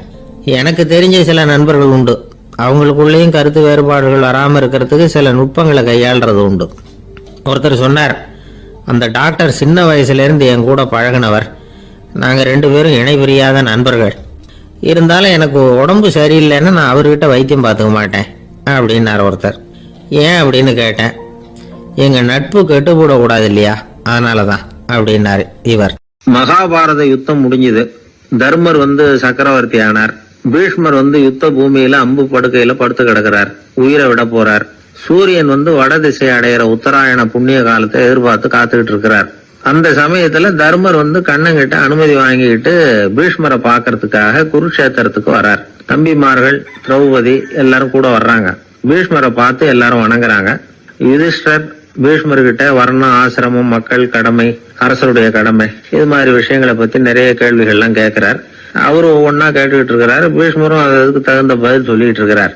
இப்படி பீஷ்மர் யுதிஷ்டருக்கு தர்மோபதேசம் செஞ்சுக்கிட்டு இருக்கிறப்போ திரௌபதிக்கு சிரிப்பு வந்துட்டுதான். கழுக்குன்னு அந்த அம்மா சிரிச்சுட்டாங்க. அந்த சத்தத்தை கேட்ட பீஷ்மர் தர்மோபதேசத்தை பாதியில நிறுத்தினார். திரௌபதிய பார்த்தார். மகளே, ஏம்மா சிரிச்சேன்னு கேட்டார். என்ன மன்னிச்சிருங்க பிதாமகரே, ஏதோ தெரியாம சிரிச்சுட்டேன்னாங்க அவங்க. குழந்தாய், உன்ன மாதிரியே உள்ள உத்தம பெண்கள் காரணம் இல்லாம பலர் முன்னிலையில இப்படி சிரிக்க மாட்டாங்க. வெக்கப்படாம விஷயத்தை சொல்லுன்னாரு அவர். திரௌபதிக்கு கண் கலங்க ஆரம்பிச்சு. சுவாமி, நீங்க இப்போ இவ்வளவு தர்மோபதேசம் பண்ணிட்டு இருக்கிறீங்க, இத பாக்குறப்ப எனக்கு திடீர்னு ஒரு சந்தேகம் வந்துட்டுது. அதாவது இன்னைக்கு தர்மத்துக்கு இவ்வளவு சிறந்த விளக்கத்தை கொடுக்கிற இதே பிதாமகர் அன்னைக்கு கௌரவர் சபையில துச்சாதனன் என்ன மானபங்கப்படுத்த முயற்சி பண்ணினப்போ வாய் மூடி மௌனமா பாத்துக்கிட்டு சும்மா தானே இருந்தார். அந்த சமயத்துல இவ்வளவு ஞானத்தையும் எங்கே விட்டு வச்சிருந்தார்? ஒருவேளை அதுக்கப்புறம் தான் இந்த தர்ம விஷயங்களை எல்லாம் கத்துக்கிட்டாரா அப்படின்னு யோசிச்சுட்டு இருக்கிறேன்.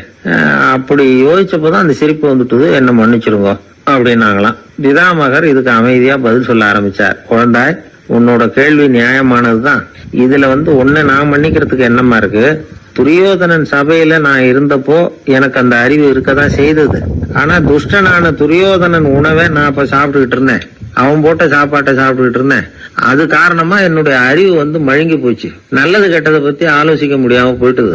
தீயவர்கள் போடுற சாப்பாட்டை சாப்பிட்டா சாப்பிடுறவனுடைய மனமும் உடம்பும் கெட்டு போடும் அப்படின்னு சாஸ்திரம் எல்லாம் சொல்லுது.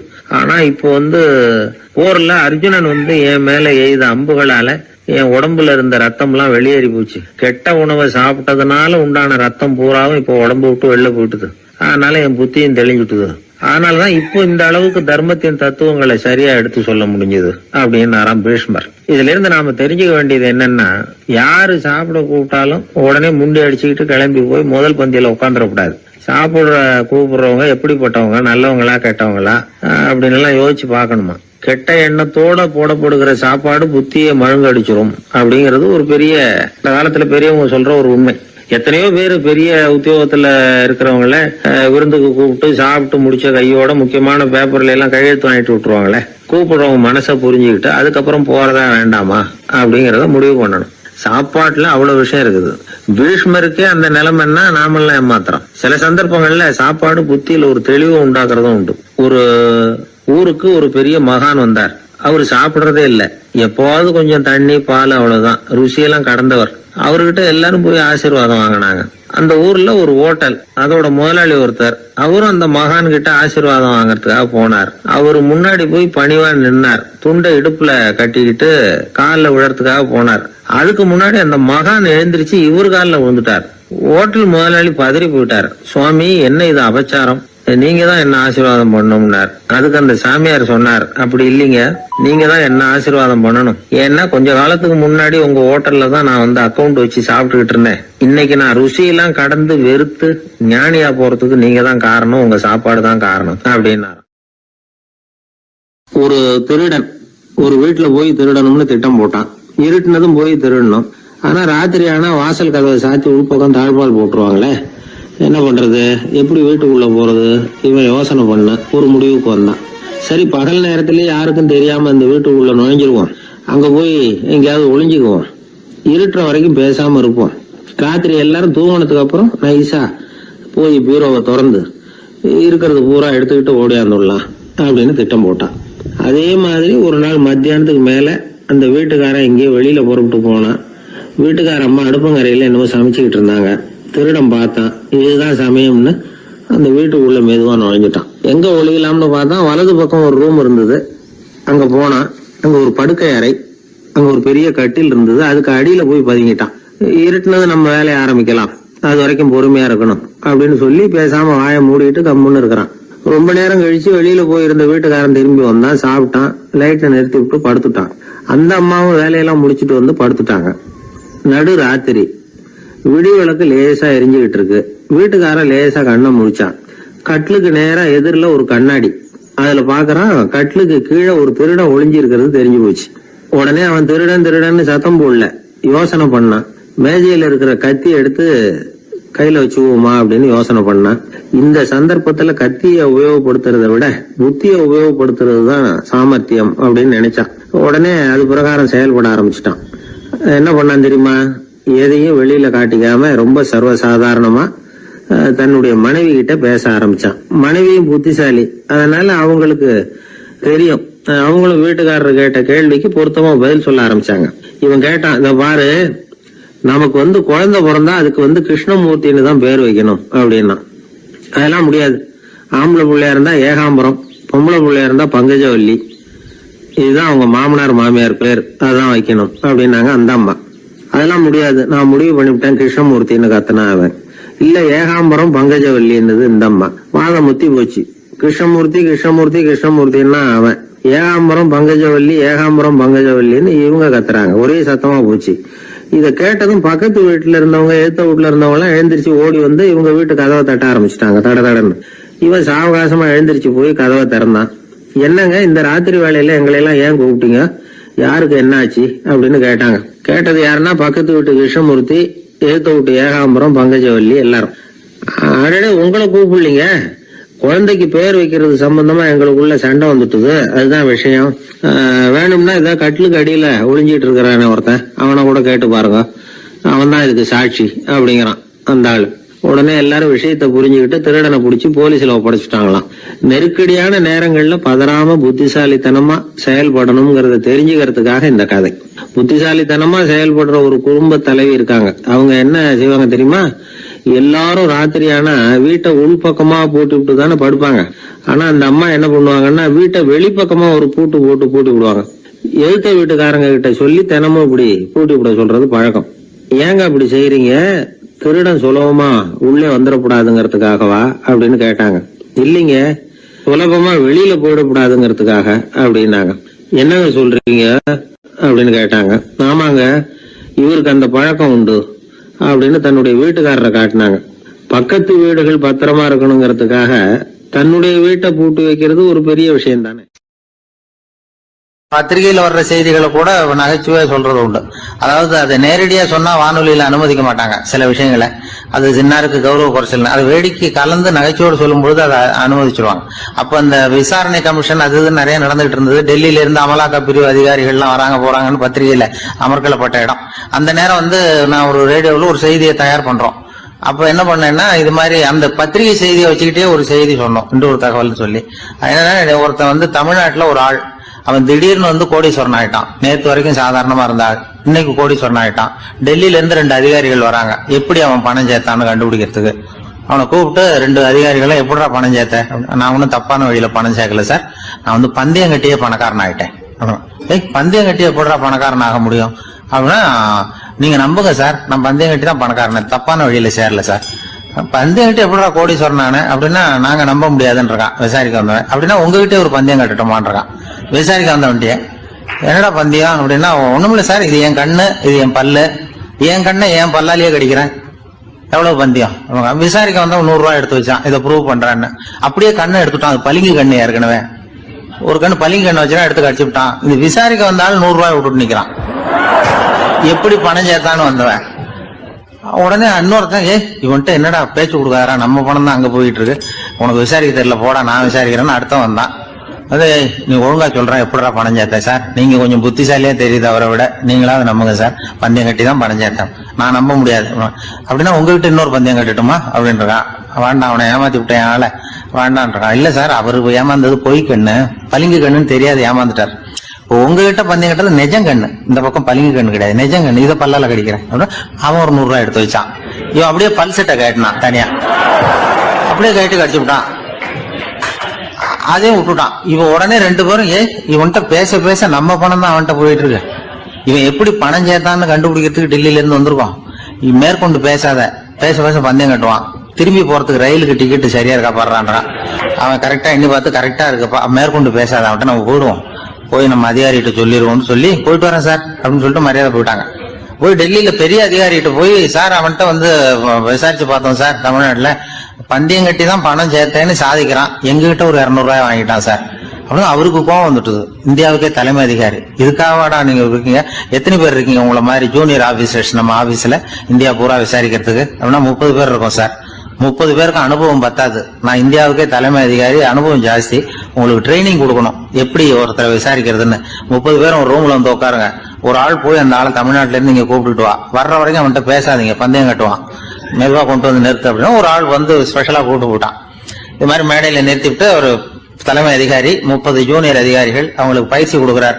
இவனை பார்த்து, ஏய் ஒழுங்கா சொல்லு, எப்படி பணம் சேர்த்த, நான் இந்தியாவுக்கே தலைமை அதிகாரி, என்கிட்ட உண்மையை ஒத்துக்கிட்டீங்கன்னா உன்னை அப்ரூவர் ஆக்கிடுவேன் அல்லது தண்டனையை குறைப்பேன், அந்த அதிகாரம்லாம் என்கிட்ட உண்டு, ஒழுங்கா சொல்லு அப்படிங்கிறார். அவன், சார் நீங்க இந்தியாவுக்கே தலைமை அதிகாரி, அனுபவம் ஜாஸ்தி, நீங்களாவது நம்புங்க சார், நான் பந்தயம் கட்டி தான் பணம் சேர்த்தேங்கிறான். இங்கேயே வந்து இப்படி சாதிக்கிறேன், உன்னை நம்ப முடியாதரா அப்படின்னா உங்ககிட்ட ஒரு பந்தயம் கட்டட்டுமா? நானா அவர்கிட்ட போய் வானண்டா என் ஆளை ஏமாத்தி விட்டேன் அப்படின்னா, இல்ல சார் அவங்க ஏமாந்தது என் உடம்ப பத்தின ரகசியம், என் கண்ணு பளிங்கு கண்ணுன்னு தெரியாது, நான் பல் செட்டு கட்டியிருந்தது தெரியாது, ஏமாந்துட்டாங்க. இப்ப நான் உங்ககிட்ட கட்டுற பந்தயம் உங்க உடம்ப பத்தின ரகசியம். என் உடம்புல என்னடா ரகசியம்? முதுகுல, உங்க முதுகுல ஒரு அகலத்துக்கு கருப்பா ஒரு மச்சம் இருக்கு, உண்டா இல்லையானா? இல்லைன்னு தெரியும் அவருக்கு. இல்லடா நேத்து வரைக்கும் இல்ல சார், இப்ப இருக்குது மச்சம் அப்படின்னு உடனே 100 ரூபாய் எடுத்து வச்சார் அவர் தலைமை அதிகாரி. ஒரு 100 ரூபாய் வச்சு சட்டையை கட்டி காட்டுறாரு, மச்சம் இல்ல. இவன் தோத்துட்டான், இங்கிருந்து போனவன். உடனே 200 ரூபாய் எடுத்து வச்சுக்கிட்டு, தோழர்களே இப்படிதான் ஒருத்தரை விசாரிக்கணும், என்கிட்ட இவன் ஏமாந்துட்டான் பாருங்க, துருவி துருவி விசாரிக்கிறதுன்னு சொல்றாங்களே இதுதான் அப்படின்னு விளக்கம் கொடுத்தார். அப்போ இவன் மெதுவா ஆரம்பிச்சானா, சார் இந்த பந்தயத்துல உங்களுக்கு 200 ரூபாய் லாபம், ஆனா இதே பந்தயத்துல எனக்கு 2900 ரூபாய் லாபம் சார் அப்படின்றான். என்னடா பண்ண அப்படின்னு கேட்டிருக்காரு. உங்களுக்கு தெரியாம இந்த 30 பேர்கிட்டையும் தனித்தனியா ஒரு பந்தயம் கட்டியிருக்கேன். 30 பேர்கிட்ட என்னடா பந்தயம் கட்டினேன்? ஒண்ணும் இல்ல சார், உங்க எல்லாரும் முன்னாடியும் உங்க மேல் அதிகாரியை சட்டையை கேட்ட வைக்கிறேன், உங்களுக்கு பந்தயம் கட்டினேன். போயிட்டு பூரா எனக்கு 2900 ரூபாய் லாபம். அவரு பார்த்தா அதிர்ச்சி ஆயிட்டாரு. தலைமை, சார் நீங்க போங்க சார் அப்படின்னு சொல்லி ஒரு ஆளை கொண்டு போய், சாரை கொண்டு போய் மரியாதையா பக்கத்து ரூம்ல விட்டாங்க.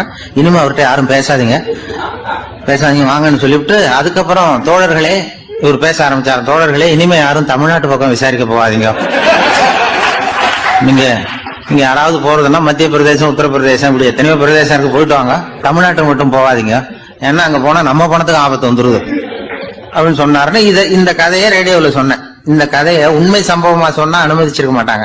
இந்த நகைச்சுவைக்கு உள்ள மரியாதை என்னன்னா, அது ஒரு கதை மாதிரி உண்டு பண்ணி இப்படி சொன்னதும், இதுல என்ன என்னுடைய விசேஷம்னா, இந்த ஸ்கிரிப்டை வாங்கிட்டு வர சொல்லி மந்திரியினுடைய பிஏ வந்தார். ஒரு மந்திரி அப்ப இருந்தவர், அவர் பிஏ அடிக்கடி வருவார். வந்து இந்த போன நேற்று முந்தா நாள் ரேடியோவில் சொன்ன அந்த இன்னொரு தகவல் காப்பி ஒண்ணு வாங்கிட்டு வா அப்படி இப்படின்னு கூப்பிடுவார். மேடையில பேசுறதுக்கு எங்களுக்கு தேவை, உபயோகப்படும்னு கேட்பார்.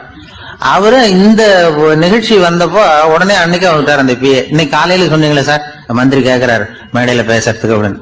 நான் அப்பதான் ஆச்சரியப்பட்டேன். பாருங்க, இந்த நகைச்சுவைக்கு உள்ள மரியாதை. அவரே கேட்கிறார், சொல்லப்பட்டதே அவரை பத்தி தாங்கிறது தெரியாம அவரே எப்படி சொல்ல, அதுதான் சிரிப்புக்கு உள்ள மரியாதைங்கிறது. அது யாரை பத்தி சொல்றோமோ அவருக்கு தெரியாம கூட சொல்லலாம் அதை. அப்படி இது உண்மையில நடந்த சம்பவம். அந்த மந்திரி, அந்த அமைச்சர் இப்ப இல்ல, உயிரோட எல்லாம் இப்ப இருந்து வாங்கிட்டு இருந்தார். ஒரு ஊர்ல ஒருத்தர் இருந்தான். ஏதோ ஒரு சின்ன அலுவலகத்துல வேலை பார்த்துக்கிட்டு இருந்தான். ரொம்ப ஏழை. வர்ற கொஞ்சம் வருமானத்தை வச்சு வாழ்க்கையை ஓட்டிக்கிட்டு இருந்தான். ஒரு நாள் தெரு வழியா அவன் நடந்து வந்துகிட்டு இருக்கிறான். தெருவில் ஒரு காசு கிடந்தது. அதை பார்த்துட்டான். அது குனிஞ்சு எடுத்தான். அது ஒரு பழங்கால காசு. அந்த காசு நடுவில் ஒரு துளை இருந்தது. அதாவது துளையிட்ட நாணயம். பழங்காலத்தில் புழக்கத்தில் இருந்த ஒரு நாணயம் அது. துளையிட்ட நாணயம் கிடைச்சதுன்னா ரொம்ப நல்லது, அது அதிர்ஷ்டம் அப்படின்னு ஒரு நம்பிக்கை உண்டு. இவன் கையில் அது கிடைச்சதும் ரொம்ப சந்தோஷப்பட்டான். இனிமே என்னுடைய கஷ்டம்லாம் தீரப்போகுது, அதிர்ஷ்டம் என்னை தேடி வரும், நான் பணக்காரன் ஆயிடுவேன் அப்படின்னு சொல்லிட்டு அந்த காசை தன்னுடைய கோட்டு பையில் பத்திரமா போட்டு வச்சுக்கிட்டான். அடிக்கடி அதை தொட்டு பார்த்துக்கிறது உண்டு, வெளியில் எடுக்க மாட்டான். இப்படியே கொஞ்ச காலம் ஆச்சு. அதுக்கப்புறம் என்னாச்சு தெரியுமா? நிஜமாவே அதிர்ஷ்டம் அவனை தேடி வர ஆரம்பிச்சுட்டுது. செல்வம் வந்து குவிஞ்சுது. பணம், பதவி, புகழ் எல்லாம் வந்து சேர்ந்தது. சமூகத்தில் அவன் ஒரு பெரிய மனுஷன் ஆயிட்டான். எல்லாரும் அவனை பாராட்டினாங்க. அவன் எதை தொட்டாலும் வெற்றி, எல்லாம் அந்த காசோட மகிமை அப்படின்னு அவன் மனசுக்குள்ள நினைச்சுக்கிட்டான். தினமும் காலையில் அந்த கோட்டை போட்டுக்கிட்டு தான் வெளியில் கிளம்புவான். புறப்படுறதுக்கு முன்னாடி கோட்டு பாக்கெட்டை தொட்டு பார்த்துக்குவான், உள்ள காசு இருக்கா அப்படிங்கிறத உறுதிப்படுத்திக்குவான். அதுக்கப்புறம் தான் வெளியில் கிளம்புவான். இப்படியே பல வருஷம் ஓடி போச்சு. ஒரு நாள் அவனுக்கு அந்த ஆசை வந்துட்டுது. அதாவது அந்த துளையிட்ட நாணயத்தை எடுத்து கண்ணால பார்க்கணும் அப்படின்னு. காலையில சாப்பிட்டுக்கிட்டு இருந்தான். அப்போ தன்னுடைய மனைவி கிட்ட சொன்னான், ரொம்ப நாளைக்கு அப்புறம் என்னுடைய அந்த நாணயத்தை இன்னைக்கு வெளியில எடுத்து பார்க்க போறேன்னா. என்னத்துக்கு அது, இப்ப அதை பார்க்க வேணாமே அப்படின்னு மெதுவா இழுத்தாங்க அந்த அம்மா. இல்ல இல்ல, நான் பார்த்தே தீரணும் அப்படின்னு அவன் தன்னுடைய சட்டை பைக்குள்ள கையை விட்டான். உள்ள இருந்த நாணயத்தை வெளியில எடுத்தான். பார்த்தா அவனுக்கு ஆச்சரியமா போச்சு. அந்த நாணயத்துல தொலையே இல்லை. என்ன ஆச்சு அப்படின்னு சொல்லி அவன் ரொம்ப குழம்பி போயிட்டான்.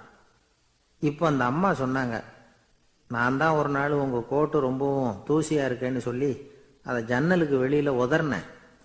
உள்ள இருந்த அந்த காசு அப்ப எனக்கு தெரியாது, ஞாபகத்துல இல்லை. அது தெருவில் விழுந்துட்டது போல இருக்கு. அதுக்கப்புறம் எவ்வளவோ தேடி பார்த்தேன், கிடைக்கல. அதுக்குள்ள அதை யாரோ எடுத்துட்டு போயிட்டாங்க போல இருக்கு. அது இல்லைங்கிறது உங்களுக்கு தெரிஞ்சா வருத்தமா இருக்குமேங்கிறதுக்காக நான் தான் வேற ஒரு நாணயத்தை எடுத்து சட்டை பைக்குள்ள வச்சுட்டேன் அப்படின்னு விவரத்தை சொன்னாங்க அந்த அம்மா. இது எப்போ நடந்ததுன்னு கேட்டான். உங்களுக்கு அந்த காசு கிடைச்சதே அன்னைக்கு மறுநாளே இது நடந்து போச்சு அப்படின்னாங்களாம். இதை கொஞ்சம் யோசனை பண்ணி பாருங்க. அவனுக்கு அதிர்ஷ்டத்தை கொடுத்தது அந்த நாணயம் இல்லை, அவனுடைய நம்பிக்கை, அதாவது தன்னம்பிக்கை. அதுதான் வேலை செஞ்சிருக்கு. இதுல இருந்து நாம தெரிஞ்சுக்க வேண்டியது என்னன்னா, வாழ்க்கையில முன்னேற நினைக்கிறவங்களுக்கு தன்னம்பிக்கை ரொம்ப முக்கியம். அது இல்லைன்னா முன்னேற முடியாது. ஒருத்தன் சொன்னானா, நான் எப்பவுமே என்னதான் சார் நம்புவேன், மற்றவங்கள நம்ப மாட்டேன். நேற்றுக்கு பாருங்க, திடீர்னு 10 பேர் என்ன அடிக்க வந்துட்டாங்க, நான் ஒருத்தனாவே அதை சமாளிச்சேன் அப்படின்றான் ரொம்ப பெருமையா. அது எப்படின்னு கேட்டாங்களாம். ஒரே ஓட்டமா அங்கிருந்து ஓடி வந்துட்டேன் அப்படின்னு நானா. ஒரு ஊர்ல ஒருத்தர் இருந்தார், ரொம்ப நல்லவர். யாருக்காவது ஏதாவது கொடுத்துக்கிட்டே இருப்பார், கொடையாளி. தினமும் யாராவது ஒருத்தருக்கு ஏதாவது கொடுக்கலன்னா அவருக்கு தூக்கம் வராது, அப்படி ஒரு பழக்கம். அது மட்டும் இல்லை, அவர் கொடுக்கறது அடுத்தவங்களுக்கு தெரியாது, அவ்வளவு ரகசியமா அதை கொடுப்பார். வலது கை கொடுக்கறது இடது கைக்கு தெரியக்கூடாதுன்னு சொல்லுவாங்கல்ல, அது மாதிரி அவர். ஒரு நாள் ராத்திரி அவர் ஏற்கனவே தயாரா கட்டி வச்சிருந்த பணம் முடிச்ச கையில் எடுத்துக்கிட்டு வீட்டை விட்டு வெளியில வந்தார். தெருவில் இறங்கி நடந்தார். இன்னைக்கு யாருக்கு தர்மம் செய்யறது அப்படின்னு யோசனை பண்ணிக்கிட்டே இருட்டில் நடந்து வந்துகிட்டு இருக்கிறார். யாரோ ஒருத்தர் எதிரில் வர்றது மாதிரி தெரிஞ்சுது. உடனே அவர் கிட்ட போனார். தன்கிட்ட இருந்த பணம் முடிச்ச அவசரமா அவர் கையில திணிச்சுட்டு திரும்பி வந்துட்டார். அப்பாடா, ஒரு வழியா யாருக்கும் தெரியாம இன்னைக்கு தர்மம் பண்ணியாச்சு அப்படிங்கிற மகிழ்ச்சி, மன நிறைவு அவர் முகத்துல. நிம்மதியா தூங்கினார். அப்புறம் எழுந்திரிச்சார். மறுநாள் காலையில ஊரு பூரா ஒரே பேச்சு. என்ன பேச்சுன்னா, நேற்று ராத்திரி ஒரு திருடன் கையில யாரோ பணத்தை கொடுத்துட்டு போயிருக்கிறாங்க அப்படின்னு எல்லாரும் பேசிக்கிட்டு இருக்கிறாங்க. இதை கேள்விப்பட்டதும் அந்த பெரியவருக்கு ரொம்ப வருத்தமா போச்சு. அடடா, போயும் ஒரு திருடனுக்கா உதவி பண்ணியிருக்கிறோம், பிரயோஜனம் இல்லாம போயிட்டுதே அப்படின்னு நினைச்சார். சரி, இன்னைக்கும் யாருக்காவது உதவி பண்ணணும் அப்படின்னு முடிவு பண்ணினார். ராத்திரி நேரம் வந்தது. இவர் வழக்கம் போல தெருவில் இறங்கி நடந்தார். கையில பணம் முடிச்சு. எதிரில் ஒரு பொன் உருவம் மங்கலா தெரிஞ்சது. இவர் உடனே அந்த பெண் கிட்ட பணத்தை கொடுத்துட்டு திருப்தியா திரும்பி வந்துட்டார். மறுநாள் காலையில ஊர் பூரா என்ன பேசிக்கிட்டாங்க தெரியுமா? நேற்று ராத்திரி நெறி தவறி நடக்கிற ஒரு பெண்ணின் கையில யாரோ வச்சுட்டு போயிருக்கிறாங்க அப்படின்னு எல்லாரும் பேசிக்கிறாங்க. அடடா, இன்னைக்கும் தவறுதலா நடந்து போச்சு அப்படின்னு ஒரு வருத்தப்பட்டார். இருக்கட்டும், இன்னைக்கும் ஏதாவது தர்மம் பண்ணுவோம் அப்படின்னு நினைச்சுக்கிட்டாரு. 3வது நாள் ராத்திரியும் புறப்பட்டார். இப்பவும் எதிரில் ஒருத்தர் வந்தார். இவர் பணத்தை கொடுத்தார், திரும்பி வந்துட்டார். மறுநாள் மக்கள் என்ன பேசிக்கிட்டாங்கன்னா, நேற்று ராத்திரி ஒரு செல்வந்தர் கையில யாரோ பணத்தை கொடுத்துட்டு போயிருக்கிறாங்க அப்படின்னு பேசிக்கிட்டாங்களாம். அவருக்கு ரொம்ப வருத்தமா போயிட்டுது. என்ன இது, தினம் இப்படி ஆகிட்டு இருக்குதே அப்படின்னு நினைச்சுக்கிட்டே படுத்து தூங்கினார். அன்னைக்கு ராத்திரி ஒரு கனவு. அந்த கனவுல இறைவன் வந்து சொன்னாராம், இதோ பாருப்பா, நீ கொடுத்த தர்மம் வீணா போயிடல. உன்கிட்ட பணம் வாங்கின அந்த திருடன் திருந்திட்டான், அந்த பொண்ணும் திருந்திட்டா, அந்த செல்வந்தனும் கொடையாளி ஆயிட்டான், எல்லாருக்கும் உதவி பண்ண ஆரம்பிச்சுட்டான் அப்படின்னு சொன்னாராம். இந்த கதையை சொன்னவர் யாருன்னா நபிகள் நாயகம். இதுல உள்ள கருத்து என்னன்னா, நல்ல மனசோட தர்மம் பண்ணுனா அது வீணா போறதில்லை. இன்னொரு கருத்து, தர்மம் வந்து தன்னை மட்டுமல்ல அடுத்தவங்களையும் தீமையிலிருந்து காப்பாற்றும். இதுதான் நாம புரிஞ்சுக்க வேண்டியது. இந்த காலத்திலேயும் இது மாதிரி சில சம்பவங்கள் நடக்கிறது உண்டு. ஒரு பெரியவர் இருட்டில் நடந்து வந்துகிட்டு இருந்தாரு. எதிரில் வந்த ஒருத்தன் வலுக்கட்டாயமா இவர் கையை பிடிச்சி ஒரு பண முடிப்பை கொடுத்து வச்சுக்க சொல்லிவிட்டு விலகி போயிட்டான். பெரியவருக்கு ஆச்சரியம், இந்த காலத்திலயும் இப்படி வலது கை கொடுக்கறது இடது கைக்கு தெரியக்கூடாதுன்னு நினைக்கிற கொடையாளிகள் உண்டு போல இருக்கு அப்படின்னு யோசனை பண்ணிக்கிட்டே நடந்தார். கொஞ்ச தூரம் போயிருப்பாரு. அதுக்குள்ள அதே ஆள் திரும்பி வந்தான். கொடுத்த பண முடிப்பை திருப்பி கொடுங்க அப்படின்னு கேட்டு வாங்கிட்டான். இவருக்கு ஒன்றும் புரியல. ஏன் இப்படி பண்றேன்னார். அது ஒன்றும் இல்லைங்க, கொஞ்ச நேரம் இதை உங்ககிட்ட கொடுத்து வச்சிருந்தேன் அவ்வளவுதான் அப்படின்னா. ஏன்னு கேட்டார். என்னை பின்னாடி போலீஸ் தேடிக்கிட்டு வந்துகிட்டு இருக்குது, அதுதான் அப்படி பண்ணேன். இப்போ போயிட்டு இனிமே ஒன்றும் பயம் இல்லை அப்படின்னு சொல்லிவிட்டு அவன் பாட்டுக்கு நடந்து போறான். ஜெருசலேம் அங்க உள்ள ஒரு தேவாலயம். அதுல உள்ள பலிபீடத்தின் முன்னாடி ஒரு பெட்டி உண்டு. அது காணிக்கை பெட்டி. ஆலயத்துக்கு வர்றவங்க பிரார்த்தனை பண்ணிவிட்டு திரும்பி போற சமயத்துல அந்த பெட்டியில காணிக்கை போடுவாங்க. அவங்களால எவ்வளவு முடியுமோ அவ்வளவு போடுறது வழக்கம். அவங்கவுங்க வசதிக்கு தகுந்த மாதிரி போடுவாங்க. வசதி உள்ளவங்களா இருந்தாலும் சரி, வசதியே இல்லாத வறியவர்களா இருந்தாலும் சரி, ஆலய காணிக்கை பெட்டியில காசு போடுறது அவங்களுக்கு ரொம்ப பெருமையான ஒரு செயல். ஒரு சமயம் இயேசு தம்முடைய சீடர்களோடு அந்த ஆலயத்துக்கு வரார். அங்க உட்காந்து ரொம்ப நேரம் வழிபாடு பண்ணிட்டு இருக்கிறார். சீடர்களும் அந்த ஜபத்துல கலந்துக்கிட்டாங்க. வழிபாடு முடிஞ்சுது. இயேசு உட்கார்ந்துருக்கிறார். காணிக்கை பெட்டியில காசு போடுறவங்கள கவனிக்கிறார். சீடர்களும் அதையே கவனிச்சுக்கிட்டு இருக்கிறாங்க. ரொம்ப பேர் வரிசையா வந்தாங்க. அவங்களால முடிஞ்ச அளவுக்கு காசு போட்டுட்டு அவங்க பாட்டுக்கு போய்கிட்டு இருக்கிறாங்க. வசதியானவங்க நிறைய பேர் வந்தாங்க. அதுக்கு மத்தியில வயசான ஒரு அம்மா, அவங்களும் வந்து காசு போட்டுட்டு போறாங்க. இப்போ இயேசு தன்னுடைய சீடர்கள் பக்கம் திரும்பினார். ஒரு கேள்வி கேட்டார். இப்போ இந்த காணிக்கை பெட்டியில நிறைய பேர் வந்து காசு போட்டுட்டு போறத நீங்க கவனிச்சிங்க. இன்னைக்கு இந்த காணிக்கை பெட்டியில ரொம்பவும் அதிகமா காசு போட்டது யார் அப்படின்னு கேட்டார். முதல்ல வந்தார ஒரு பெரிய மனுஷன், அவர் தான் அதிகமா போட்டார் அப்படின்னாரு ஒருத்தர். மூணாவதா வந்தவர் தான் அதிகமா போட்டார், நான் கவனிச்சேன் அப்படின்னாரு இன்னொருத்தர். இப்படி ஆளுக்கு ஒரு விதமா சொல்றாங்க. கடைசியா இயேசு சொன்னாராம், இன்றைக்கு அந்த பெட்டியில அதிகமா காசு போட்டவங்க அந்த வயசான அம்மா தான் அப்படின்னாராம். சீடர்களுக்கு ஒன்றும் புரியல. அந்த அம்மா ரொம்ப ஏழையாச்சே, அவங்க எப்படி அதிகமா காணிக்கை செலுத்த முடியும் அப்படிங்கறது அவங்க சந்தேகம். இயேசு விளக்குனார். நிறைய பேர் வந்தாங்க, நிறையவே காசுகள் போட்டாங்க, அது உண்மைதான். ஆனாலும் அந்த அம்மா என்ன பண்ணாங்க கவனிச்சிங்களா? வந்தாங்க, தன்னுடைய காசு பைய திறந்தாங்க, அப்படியே கொட்டுனாங்க. அதுல இருந்தது ரெண்டு காசுகள் தான். அந்த 2 காசும் காணிக்கை பெட்டியில விழுந்துட்டுது. மற்றவங்கெல்லாம் தங்கள்கிட்ட இருந்த செல்வத்தின் ஒரு சிறு பகுதியை எடுத்து பெட்டியில போட்டாங்க. ஆனா இந்த அம்மா தன்கிட்ட என்ன இருந்ததோ அதை அப்படியே போட்டுட்டாங்க. தன்னுடைய பிழைப்புக்காக வச்சிருந்த அவ்வளவையும் இழக்கிறதுக்கு தயாராயிட்டாங்க. அவ்வளவு தாராள மனசு அவங்களுக்கு. அதனால அவங்க செலுத்தின காணிக்கை தான் அளவுல அதிகம் அப்படின்னார். விலை மதிப்பில்லாத முத்து புதையல் ஒருத்தனுக்கு கிடைக்க போகுதுன்னு வச்சுக்கோங்க. அதன் மதிப்பை உணர்ந்தவன் என்ன பண்ணுவான்? அதை அடையறதுக்காக தன்கிட்ட இருக்கிற எதையும் கொடுக்கறதுக்கு தயாரா இருப்பான் இல்லையா? அது மாதிரிதான் இதுவும் அப்படின்னார். உலக மதிப்பீடுகளை துரும்பா தூசியா மதிச்சு அதையெல்லாம் உதறி விடுகிறவன் இறையருள் அப்படிங்கிற இணையில்லாத செல்வத்தை பெறுகிறான் அப்படிங்கிறது இதுல உள்ள கருத்து. இறைவனுக்காக இழப்பதுன்னா துன்பப்படுகிறவர்களுக்காக, ஏழைகளுக்காக, ஏதுமற்றவர்களுக்காக இழப்பது அப்படின்னு அர்த்தம். உங்கள் அயலானுக்கு நீங்கள் என்ன உதவி செய்தாலும் அதை எனக்கே செய்கிறீர்கள் அப்படின்னு இயேசு சொல்லியிருக்கிறார். அடுத்தவங்களுக்கு உதவணுங்கிற குணம் இன்னைக்கு ரொம்ப குறைஞ்சு போச்சு. ஒருத்தன் வாழைப்பழத்தோல் வழுக்கி கீழே விழுந்துட்டான். பக்கத்துல இருந்த நண்பன் உடனே அவனை தூக்கிக்கிட்டு போய் ஆஸ்பத்திரியில சேர்த்துட்டான். அதுக்கப்புறம் சொன்னான், நீ அந்த வாழைப்பழத்தோல்ல காலை வைக்க போறத முன்னாடியே நான் கவனிச்சுட்டேன் அப்படின்னானா. அப்படின்னா அப்பவே நீ எனக்கு உதவி செஞ்சிருக்கலாமே அப்படின்னானா அவன். நான் டாக்டருக்கு உதவலாம்னு நினைச்சுட்டேன் அப்படின்னா இவன். ஒரு ஊர்ல ஒரு மன்னர் இருந்தார். ஒரு நாள் அவருடைய அரசவைக்கு ஒரு ஓவியன் வந்தான். அவன் சீனா தேசத்திலிருந்து வந்தவன், தாவோ சிந்தனையாளன். அவன் அங்க வந்து மன்னர் முன்னாடி நிக்கிறான். யாரும் செய்ய முடியாத ஒரு காரியத்தை என்னால செய்ய முடியும்னா.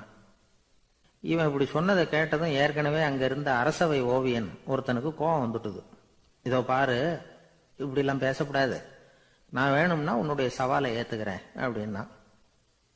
நாம 2 பேரும் ஓவியம் தீட்டுவோம், அதை பார்த்துட்டு நம்ம 2 பேர்ல யாரு சிறந்த ஓவியன் அப்படிங்கிறத மன்னரே தீர்மானம் செய்யட்டும், என்ன சொல்ற அப்படின்னு கேட்டான் அவன். அவனும் சரின்னு ஒத்துக்கிட்டான். போட்டி ஆரம்பமாச்சு. அரசர் அவங்களுக்கு 2 சுவர்களை ஒதுக்கி கொடுத்தார். 6 மாச காலம் அவகாசம் கொடுத்தார். 2 ஓவியர்களும் அவங்கவங்க வேலையை ஆரம்பிச்சாங்க. இரவு பகலா வேலை செய்ய ஆரம்பிச்சுட்டாங்க. 6 மாசம் முடிஞ்சது. அரசர் வந்து பார்த்தார். முதல்ல தன்னுடைய அரசவை ஓவியர் தீட்டி இருந்த ஓவியத்தை பார்த்தார். ரொம்ப பிரமாதமா இருந்தது, பாராட்டினார். இதோ பாரு, உன்னுடைய ஓவியம் அற்புதமா இருக்கு, உயிரோட்டம் உள்ளதா இருக்குது, கலையின் உச்சமே இதுதான், இதை விட சிறந்த ஒரு ஓவியத்தை வேற யாராலையும் படைக்க முடியாது அப்படின்னார். அதுக்கப்புறம் அந்த சீன ஓவியன் கிட்ட போனார். எங்க உன்னுடைய ஓவியம்னு கேட்டார். திரைச்சீலையை விலக்கி விட்டு பாருங்கன்னா மன்னர் வந்து அந்த திரைச்சீலையை விளக்குனார். உள்ள வந்து ஓவியம் இருக்க வேண்டிய இடம் கண்ணாடி மாதிரி தெரிஞ்சுது. அவன் அந்த 6 மாச காலமா அந்த சுவரை வந்து தேய்ச்சி தேய்ச்சி கண்ணாடி மாதிரி ஆக்கி வச்சிருக்கிறான். அதுக்கு நேரா எதிர் சுவரில் அரசவை ஓவியம் தீட்டின ஓவியம் இருக்கு.